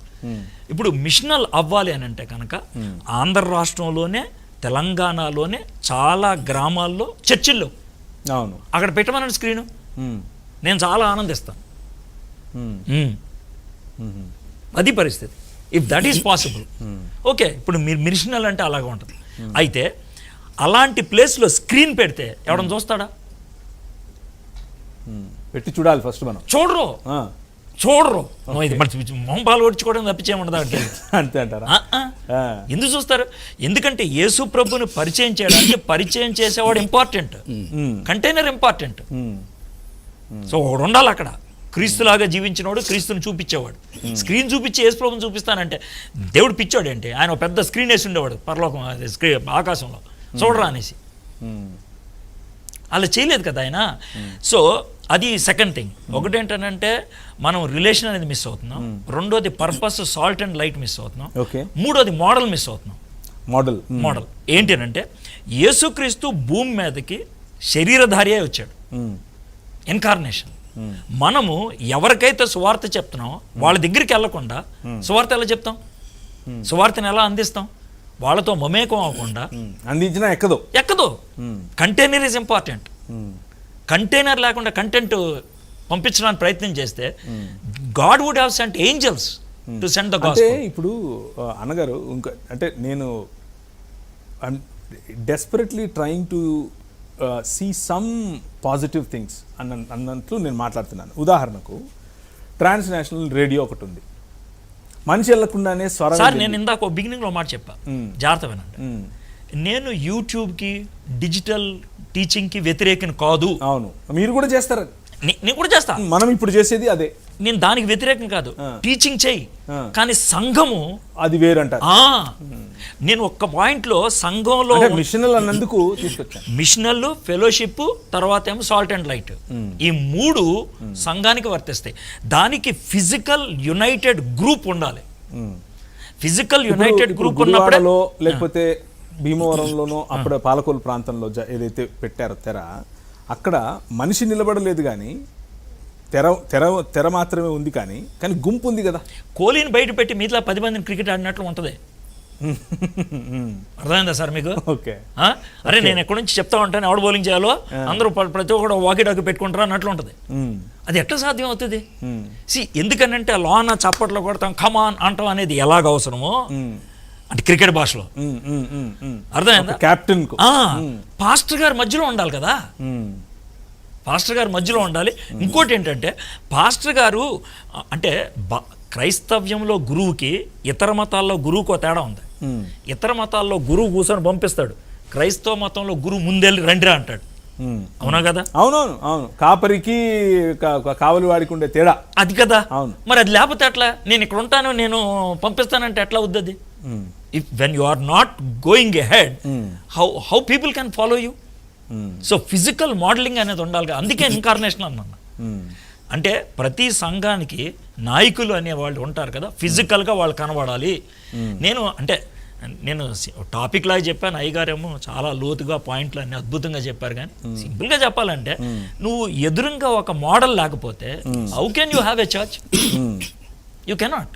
అథారిటీ ఆయన లేకుండా ఎలా చేయగలవు? చేయలేవు. ఈ 3 కారణాలు బట్టి డిజిటల్ సంఘం పడిపోద్ది అని అంటున్నాను. దేవుని వాక్యం ఈ 3 కారణాల గురించి మీరు కరెక్ట్గా చెప్పారు. మనం దాని గురించి కూడా డిస్కస్ అంటే ఒకటి, ఈ 3 ఆ స్థానిక సంఘాల్లో ఉన్నాయని నా వాదన కాదు. అవి కూడా అక్కడ కూడా ఉండాలి. ఇప్పుడు కొన్ని పెద్ద పెద్ద చర్చిలు ఉన్నాయి చూసారంటే, ఎస్టాబ్లిష్డ్ చర్చిలు. అర్థమైందా? ఆ చర్చిల్లో డబ్బులు ఎక్కువ కొట్టుకుంటున్నారు, అవి కూడా ఉన్నాయి. మేము మొన్న రెండు ప్రోగ్రాములు చేసాం, కొట్టుకుంటున్నారు.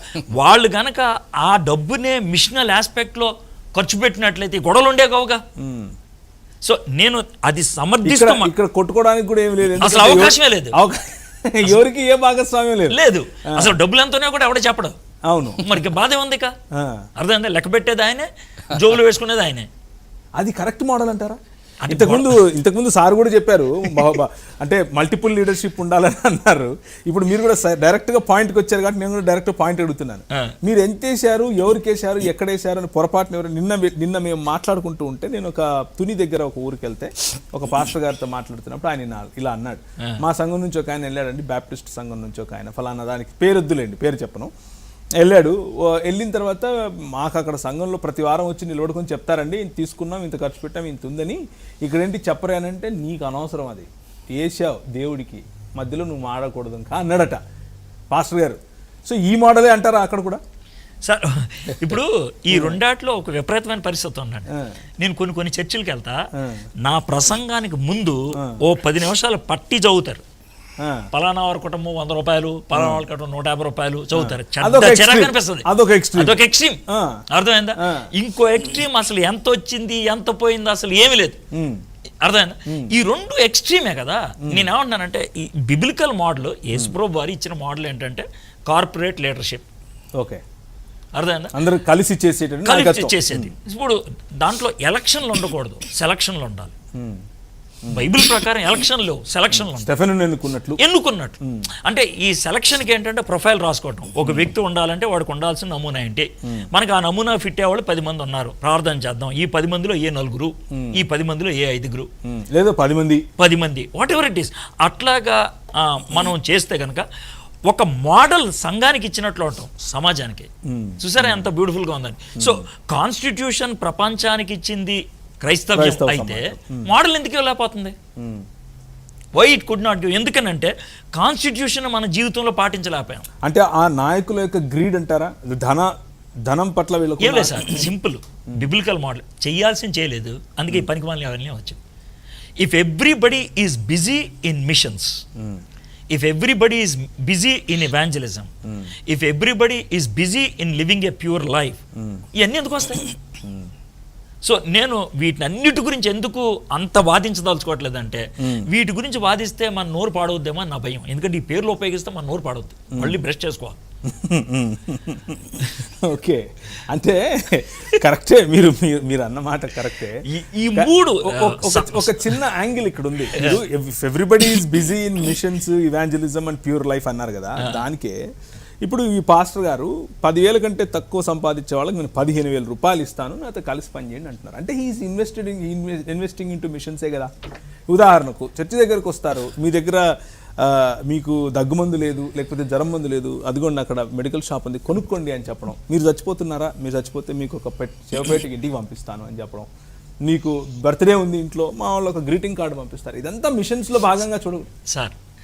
ఇది మిషన్స్ ఎలా అవుతుంది సార్? ఇది కాదా, సోషల్ సర్వీస్ అవుతుంది సార్. ఇదే సోషల్ సర్వీస్ చేయకూడదా మనం? నేను సోషల్ సర్వీస్ గురించి మాట్లాడలేదు. దాన్ని ఎందుకు తీసుకొస్తారు? నేను మిషన్స్ గురించి మాట్లాడా. I spoke about machines. మీరు సోషల్ సర్వీస్ తీసుకొచ్చి మిషన్స్ పక్కన పెట్టారు, నాకు పిచ్చ కోపం వస్తుంది. అర్థమైందా? నేను I did not speak about social service. నేను సోషల్ సర్వీస్కి వ్యతిరేకం కాదు. అర్థమైందా? సంఘము దేవుడు మిషనల్ గా చేశాడు. అర్థమైందా? పాస్టర్లకు 15,000 ఇస్తే మిషన్స్ కాదా? తప్పు కాదు, కానీ అది కాదు సంఘం అన్నది. మిషన్స్ కాదా? అది మిషన్స్ కాదు, అది సోషల్ సర్వీస్. అర్థమైందా? ఇప్పుడు కోవిడ్ వచ్చింది సార్, 10 మందికి నేను కోవిడ్కి ఆశ్రయం ఇప్పించాను. తప్పు కాదు. You are doing as a Christian good Samaritan లాగా చేస్తున్నాం. But that is not the only work. You have to do evangelism, start churches, establish kingdom of God. That is missional. మరి అది లేదు కదా. ఓకే, ఇప్పుడు ఇది ఎలా ఉంటుంది అంటే, నీకు 10 రూపాయలు ఇస్తాను, నాకు తర్వాత 100 రూపాయలు వస్తుందిలే అనే కాన్సెప్ట్. అర్థమైందా?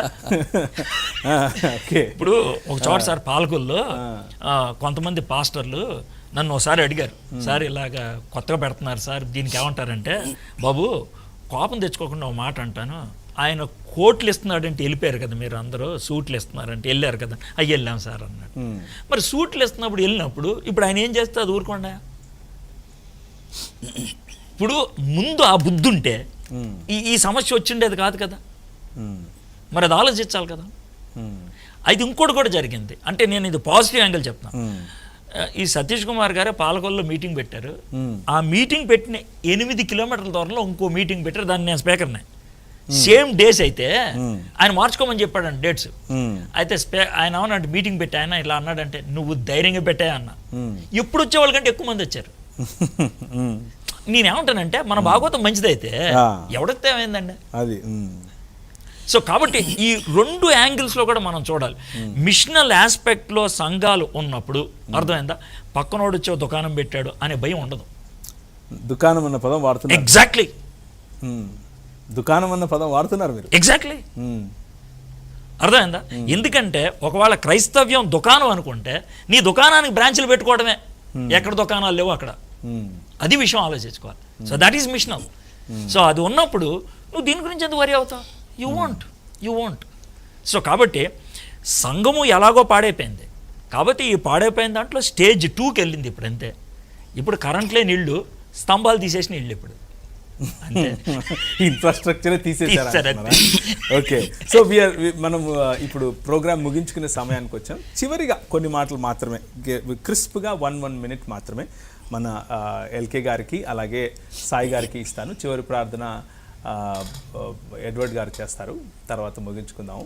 మొదటగా ఎల్కే గారు. యాక్చువల్గా ఇవాళ సమస్యగా తయారైన ఈ డిజిటల్ మూవ్మెంట్ ఆంధ్ర తెలంగాణ రాష్ట్రాల్లో ఇది చాలా వ్యూహాత్మకంగా స్టార్ట్ అయ్యింది. ఆ మాటలన్నీ మనం మధ్యలో చిల్లరగా మాట్లాడుకున్నాం. వ్యూహాత్మకంగా అంటే అర్థం ఏంటంటే, ప్రతి రాష్ట్రంలో ప్రతి జిల్లాలో కేంద్రంలో అక్కడుంటున్న జిల్లా స్థాయి పాస్టర్లందరినీ కూడా కలుపుకొని ఒక భారీ సమావేశం పెట్టి వాళ్లకు సూట్లు పంచి, వాళ్లకు వివిధ తాయిలాలు పంచి, వాళ్ళ గురించి మంచి మాటలు చెప్పి, మీకేమైనా జరిగితే నేనున్నాను అన్న భరోసా ఇచ్చి, వాళ్ళతో ఫోటోలు తీసుకొని వాళ్ళతో భోజనాలు చేసి ఇవన్నీ జరిగాయి. ఎక్కడైతే ఏ జిల్లా కేంద్రంలో ఎలా జరిగిందో అక్కడ తెర తయారైంది వెంటనే కొంతకాలానికి. ఇది వ్యూహం అంటున్నాను. ఈ వ్యూహం ముందు పేరు, తర్వాత ఊరు, తర్వాత తెర, తర్వాత క్రెడిట్ కార్డు, తర్వాత గ్రీటింగ్ కార్డు, ఇలా చెప్తున్నారు. వీటన్నిటికీ వ్యూహం ఉంది. ఈ వ్యూహం జరుగుతుంటున్నప్పుడు స్థానిక పాస్టర్లు, జిల్లా స్థాయి పాస్టర్లు, లీడర్లు, ప్రముఖులు, గొప్పోళ్ళు ఏమని అనుకున్నారు అని అంటే, బహుశా వారు ఆ టైంలో ఇంత లోతుగా ఆలోచించి ఉండరు. ఎందుకంటే వ్యూహకర్త ఇక్కడ స్టేజ్ మీద ఉన్నాడు, సెంటర్ ఆఫ్ అట్రాక్షన్ లాగా. అక్కడ అందరూ సహకరించారు. పోనీ ఎక్కడో ఒక ఆయన వచ్చాడు, మీటింగ్లు పెడుతున్నాడు, అందరికిలాగే వీరికి సహకరించాం, ఆయనకి ఏదో ఉంది మనకు చేస్తానన్నాడు. ఇంతవరకు ఆలోచించారు తప్ప ఇది ముందు ముందు ఒక తెర సంఘంగా రూపాంతరం చెందబోతుందన్న ఆలోచన అయితే నిజానికి చాలా మంది కాపలకు లేదు. ఈ దినాన అది తెలిసి వచ్చిన తరువాత కూడా వారు ఎందుకు పోరాడుతున్నారు అని అంటే ప్రాథమికంగా కొంతమంది అందరూ పోరాడుతున్నారని అనుకోవడం లేదు, కొంతమంది దీని గురించి అవగాహన లేదు. ఇంతవరకు మనం మాట్లాడుకుంటున్న డాక్ట్రైనల్ డీవియేషన్ డిజిటల్ చర్చ్ కానీ మెగా చర్చ్ కానీ ఎక్కడుందన్న విషయం ఎవరికి పట్టడంలే. పట్టిన వాళ్ళు మట్టుకు మాత్రమే ఇది వాక్యానుసారమైన విధానానికి, సంఘానికి, సంఘ నియమము, సంఘ నిర్వచనము, సంఘ ఫంక్షన్కి భిన్నంగా ఉంది అని చెప్పే పోరాడుతున్నారు. కాబట్టి సంఘము అని అంటే ఇది సమస్య ఒక్క కల్వరి సతీష్ కుమార్ గారిదే కాదు, స్థానికంగా ఉన్న సంఘ కాపురులది కూడా. వారు కూడా ఏం చేయాలంటే ఏదో అయ్యింది, తెలుసో తెలియకో సహకరించారు. ఇదేనా తెరలు ముఖం మీదకి వస్తుంటున్నా అయినా పోరాడుతుంటున్నారు. పాలకొల్లో పోరాడారు, భీమవరంలో పోరాడుతున్నారు, గుడివాడలో పోరాడుతుంటున్నారు, గట్టి ఫైట్ ఇస్తుంటున్నారు. ఈవెన్ పబ్లిక్ మీడియా దాన్ని గ్రహిస్తుంది. ఒక విధమైన సఫలత మనం చూస్తున్నాం. ఎందుకంటే ఇలాంటి పోరాటాలు, వ్యతిరేకతల నడుమ సంఘం ఎవరు కట్టలేరు, సంఘం మనజాలదది. కాబట్టి ఈ పోరాటాన్ని కంటిన్యూ చేస్తూ ఒక మాట మటుకు చెప్పాలి, అది స్థానిక సంఘముగా వాక్యానుసారమైన సంఘంగా అనుకుంటే ఫంక్షన్స్లో ఇన్వాల్వ్ అవ్వాలి. Functions under the purpose of the church. ఆ సంఘం యొక్క లక్ష్యము క్రింద వివిధ ఫంక్షన్స్లో బిజీగా ఇన్వాల్వ్ అవుతూ ఉన్నట్లయితే you will not have time for any other things. ఆ ఫంక్షన్స్ జస్ట్ నేను చెప్పి ముగిస్తాను. సంఘము ఒక విశ్వాసి యొక్క ఆత్మీయ, భౌతిక, మానసిక అవసరతల్లో చురుగ్గా ఇన్వాల్వ్ అవ్వాలి. ఏది ఎప్పుడు అవసరత పడుతుందో చెప్పి రాదు, కానీ ఒక విశ్వాసి యొక్క అనగా మొత్తం సంఘం యొక్క ఆత్మీయపరమైన, భౌతికపరమైన, మానసికపరమైన అవసరతల్లో సంఘం ఇన్వాల్వ్ కావాలి. మినిస్ట్రీ అంటే is not just the preaching. Ministry అని అంటే it involve the whole gamut of a personality. ఒక వ్యక్తి యొక్క మానసిక, భౌతిక, ఆత్మీయ విషయాలన్నీ అందులో ఇన్వాల్వ్ అయి ఉంటాయి. పరిచర్య కూడా ఇవన్నీ కూడా ఇన్వాల్వ్ అయి ఉండాలి. యేసుక్రీస్తు ప్రభు వారు చేసింది అదే. తర్వాత ఆ సంఘం క్రమమైన రీతిలో కుటుంబాలను దర్శించాలి, వారి యోగక్షేమాలు తెలుసుకోవాలి, వాక్యానుసారంగా రోగులను పరామర్శించాలి, వారి కోసం ప్రార్థన చేయాలి, వారికి అవసరమైన మెడికల్ ఇంప్లికేషన్స్ ఏమైనా ఉంటే వాటిని అడ్రస్ చేయాలి. తర్వాత విశ్వాసుల ఆత్మీయ కృపావరాలను గుర్తించాలి. ఈ పనిలో సంఘం ఉండాలి. గుర్తించి వారు వాటిని సంఘంలో సాధన చేయనట్లు ప్రోత్సహించాలి. ఎవరైనా ఒక విశ్వాసి కుటుంబంలో ఇంకా రక్షింపబడాల్సిన వాళ్ళు ఉన్నారు అని అంటే వారి కొరకు ప్రార్థించి వారికి సువార్త చెప్పే అవకాశాన్ని తీసుకోవాలి.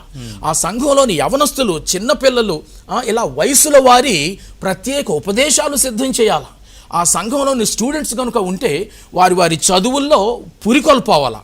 తర్వాత వారి కళాశాలల్లో ప్రభు కోసం వారి మంచి సాక్ష్యాన్ని లేవనెత్తేటట్టు సంఘము వారిని బలపరచాల. వారి సహాయంతో ఆ కాలేజీలోనో, ఆ హాస్టల్లోనో ఒక గాస్పల్ బైబిల్ స్టడీస్ నిర్వహించే స్థితి సంఘం మానిటర్ చేయాలి. సంఘంలోని యవనస్తులు వారి ఉద్యోగాల్లో ప్రభు కోసం నమ్మకమైన సాక్షులుగా, నిపుణత కలిగిన పనివాళ్లుగా ఎలా తీర్చిదిద్దబడాలో వారిని పురికొల్పి ప్రోత్సహించాలి. సంఘంలోని యవనస్తులు వారి కెరియర్ గైడెన్స్లోను, వివాహ సిద్ధపాట్లలోనూ, ఇలా అవసరమైన ప్రత్యేక ప్రాక్టికల్ అన్ని విషయాల్లోనూ సహకరించాలి. గృహ కూడికలు నిర్వహించాలి. అవసరమైన సందర్భాల్లో విశ్వాసులతో సంఘ కాపరి ముఖాముఖి చర్చా సంభాషణలు చేయాలి. వారి పుట్టుక, వారి బాప్తిస్మా, వారి వివాహ, వారి మరణ, వారి సమాధి కార్యక్రమాలు, వారి ఆదరణ కూడికలు, వారి ఉపవాస ప్రార్థనలు, ఇలాంటివన్నీ కూడా చాలా ప్రత్యక్షంగా నిర్వహించాలి. కాబట్టి డిజిటల్ సంఘం ఇవన్నీ చేయలేదు. అలాగని డిజిటల్ సంఘం మీద యుద్ధానికి బయలుదేరే సంఘాలలో ఇవన్నీ జరుగుతున్నాయా? ఇవన్నీ జరగకపోతే సంఘం యొక్క నిర్వచనము, సంఘం యొక్క లక్ష్యము, సంఘం యొక్క విధులు, సంఘం యొక్క ప్రేషిత బాధ్యతల్లో ఒక స్థానిక సంఘం ఇన్వాల్వ్ అవుతూ ఆ ప్రీచింగ్, టీచింగ్తో పాటు కేరింగ్ అన్నది కనుక స్థానిక సంఘములో ఉన్నట్లయితే చుట్టూ ఎన్ని ఆకర్షణలు ఉంటే ఎవరు వెళ్తారు? ఇది చాలా సంఘములో విజిటర్స్ అయిపోతున్నారు. మనము డిజిటల్ సంఘాల గురించి మాట్లాడుతున్నాం. 100, 200, 300 సంఘాల్లో కూడా వచ్చిపోయే వాళ్ళుగానే ఉంటున్నారు తప్ప ఆ కేరింగ్ అన్నది, ఇన్వాల్వింగ్ అన్నది, పర్సనల్ అటెన్షన్ అన్నది కనపడలేదు. కాబట్టి that is no more called a church. Right. Sai garu, క్రిస్ప్గా ఒక నిమిషంలో మీరు చెప్పాలనుకున్న మాటలు చెప్తారా ప్లీజ్? Sure, yeah. ఒక స్పానిష్ ఫిలాసఫర్ ఒక మాట అంటాడు, జార్జ్ శాంతయాన్ అని, those who do not learn from history are doomed to repeat it అంటాడు. చరిత్ర నుంచి నేర్చుకున్నటువంటి వాళ్ళు ఆ చరిత్రని పునరావృతం చేయడానికి భ్రష్టతకు అప్పగించినటువంటి వాళ్ళు, అంటే దే ఆర్ వెరీ సో అందుకని నేను ఏం చేశానంటే ప్రస్తుతం ఉన్నటువంటి పరిస్థితుల్ని చారిత్రాత్మక దృక్పథం నుంచి చెప్పడానికి ప్రయత్నించాను నేను. This summarizes actually the mindset of our teachers, the mindset of our pastors today. అందుకనే నేను డిజిటల్ చర్చ్ అనేటువంటి దానికి ముందు అదొక సిమ్టమ్ లానే చూస్తున్నాను, కానీ లోపల భయంకరమైనటువంటి వ్యాధి ఉంది. ఏంటంటే అది సువార్తను భ్రష్టు పట్టించినటువంటి వ్యాధి. అందుకనే that's the reason why I went to that and then started from there. సువార్త దగ్గర నుంచి మొదలు పెట్టడానికి కారణం అదే. రెఫర్మేషన్ లో జరిగింది, సువార్తకు వెళ్ళిపోయారు వెనక్కి. పౌలు గారు రోమీలకు రాసినటువంటి పత్రిక కానీ కొరింథీయులకు రాసినటువంటి పత్రికలో ప్రాబ్లమ్స్ ని రిజాల్వ్ చేయడానికి సువార్త దగ్గరికి వెళ్ళిపోయారు. I think we have to go back to the gospel and then have a fresh look at our church and the affairs of our church today. Okay, thank you. చివరిగా Edward గారు, మీరు చెప్పాలనుకున్న మాటలు చెప్పిన తర్వాత ప్రార్థన చేద్దాం. చివరిగా మీరు కంక్లూడింగ్ రిమార్క్స్లో నేను ఇంతకుముందు కూడా ఈ ప్రశ్న అడిగాను, మళ్ళీ ఒకసారి అడుగుతున్నాను. మన బాధ్యతగా, లేకపోతే చూస్తున్నటువంటి ప్రేక్షకులకు ఇలా చేస్తే బాగుంటుంది అన్నట్లుగా, ఇలాంటి సంఘాలకైతే మీరు హాజరవ్వండి అన్నట్లుగా, ఇవి అయితే క్రీస్తు బోధించిన బోధలకు, లేకపోతే బైబిల్ చెప్పే బోధలకు అనుసారమైన సంఘాలుగా కనిపిస్తున్నాయి, కనీసం ఇలాంటి లక్షణాలు ఉన్న చోట మీరు వెతుక్కోండి అని చెప్పే విధంగా మీరు ఏమైనా చెప్పగలుగుతారా? నేనేమంటానంటే ఆల్రెడీ ఏ సంఘానికి వెళ్తున్నారో ఆ సంఘంలోనే ఉండండి. ఓకే, ఇప్పుడు సంఘాలు మారిస్తే కనుక నన్ను తర్వాత రక్షణ టీవీ కూడా తిడతారు, అది బైబిల్కి వ్యతిరేకం అవుతుంది, అది వద్దు. అయితే నేను సంఘ నాయకులకి మాట చెప్పదలుచుకున్నాను. ఓకే, ఏంటనంటే ఈరోజు డిజిటల్ సంఘాలని ఏ విధంగా తడుతున్నారో మిమ్మల్ని కూడా రేపు తడతారు. ఎప్పుడనంటే చేయాల్సింది చేయకపోతే.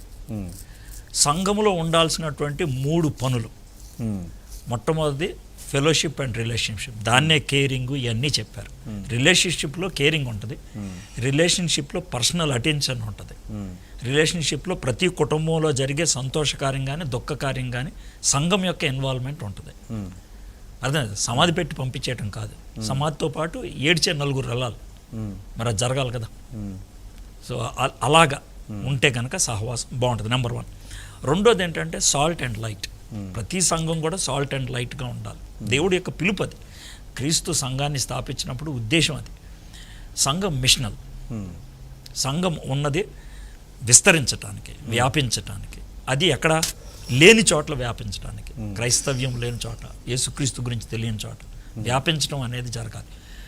దేవుని రెండో రాకడికి సిద్ధపడేటువంటి సంఘం మిషనల్ ఆస్పెక్ట్లో ఖచ్చితంగా యాక్టివ్గా ఉంటుంది. ఎవాంజలిజం చేస్తుంది, మిషన్స్ చేస్తుంది. ఎవాంజలిజం అన్నప్పుడు సంఘం ఎక్కడుందో ఆ చుట్టూ ఉన్న సొసైటీలో. మిషనల్ అన్నప్పుడు ఎక్కడైతే సువార్త అందబడలేదో అక్కడికి వెళ్ళటం విషయంలో, కొంతమందిని పంపించడం, లేకపోతే వెళ్ళిన వాళ్ళని ప్రోత్సహించడం, సహాయపడటం. ఇది జరగకపోతే కనుక ఎనీ చర్చ్, అది లోకల్ చర్చ్ అవనివ్వండి, డిజిటల్ చర్చ్ అవనివ్వండి, మెగా చర్చ్ అవనివ్వండి, ఎస్టాబ్లిష్ చర్చ్ అవనండి, it is bound to face problems and attacks. Okay, yeah, చిన్న ప్రార్థన చేసినట్లయితే ముగించుకుందాం. ప్రార్థన. మా దేవా, మా ప్రభువా, మీరు రక్తమిచ్చి కొని సంపాదించినటువంటి సంఘం గురించి ఈరోజు మేము మాట్లాడుతున్నాం ప్రభా. మీ వాక్యానుసారంగా సంఘం ఎలా ఉండాలో మీరు స్పష్టంగా ఇచ్చారు నాయన. వాక్యాన్ని నుంచి పక్కదోవకి వెళ్ళిపోతున్నప్పుడు, సిద్ధాంతాల్ని తొక్కేస్తూ ఉన్నప్పుడు బాధ కలుగుద్ది, భయం వేస్తుంది నాయన. మేలుకొలుపు కలగాలని, ప్రజలు గుర్తించాలని ప్రభా ఈ కార్యక్రమం చేశాం. వ్యక్తుల్ని లేకపోతే 1, 2 సంఘాలని అటాక్ చేయడానికి కాదు. సమాజం, క్రైస్తవ సమాజం వాళ్ళు కళ్ళు తెరుచుకోవాలి, వాళ్ళు ఈ సత్యాన్ని గ్రహించాలి. వాళ్ళు వెళ్తున్నటువంటి సంఘాల్లో నాయన మరి సహవాసము, ఉప్పుగా వెలుగ్గా ఉండేటువంటి గుణము నాయన, ప్రేషిత ఆలోచన కలిగినటువంటి ఉద్దేశాలు లేకపోతే కనుక వాటి కోసం పాటుపడటానికి, ప్రార్థించటానికి, అవి కలిగి ఉండేటట్లు చేయటానికి ప్రతి ఒక్కళ్ళు పూనుకోగలుగుటకు సహాయం చేయమని అడుగుతున్నాం. రానున్న దినాల్లో ప్రభా, తెలుగు సంఘాలు ప్రభా భారతదేశంలో సువార్తను అందించడానికి ముందంజ వేసేవాళ్ళుగా ఉండటానికి, సువార్త ఉద్యమంలో ప్రభా నేను ముందంజ కలిగిన వాళ్ళుగా ఉండటానికి మీరు కృప చూపించమని అడుగుతున్నాను. ఎంతోమంది విశ్వాసులు ఉన్నటువంటి, ఎంతో డబ్బు, ఎంతో వనరులు కలిగినటువంటి ఈ తెలుగు సంఘాలు ప్రభా భారత క్రైస్తవ్యంలో ప్రముఖ పాత్రను పోషించాలి తండ్రి. అందుకే ప్రభా ఈ ప్రోగ్రాం చేస్తుంది. ఆ విధంగా జరగగలుగుటకు మీరు కృప చూపించమని యేసు నామములో ప్రార్థన చేయించున్నాం తండ్రి. ఆమేన్.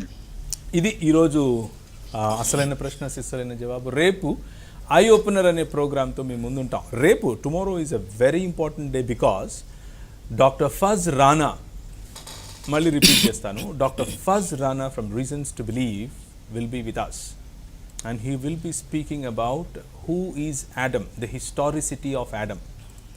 ఆదాము యొక్క చారిత్రక నేపథ్యం. నిజంగా ఆదాము చరిత్రలో ఒక పురుషుడేనా, లేకపోతే కేవలం మైథలాజికల్ ఫిగరా, లేకపోతే అందరికీ ప్రాతినిధ్యం వహించేటటువంటి ఒక ఊహాజనితమైనటువంటి మానవుడా? ఇలాంటి ఆలోచనలకు సైంటిఫిక్గా, మ్యూటేషనల్గా, అలాగే జీనోమ్ సీక్వెన్సెస్ తీసుకుని రేపు మాట్లాడబోతున్నాం. ఈ విషయాన్ని రేపు 4 గంటలకు లైవ్లో మీరు చూస్తారు. తప్పకుండా ఐ ఓపెనర్ అనే ప్రోగ్రాంలో మీరు పార్టిసిపేట్ చేయాలని మీకు ఆహ్వానం తెలియజేస్తున్నాను.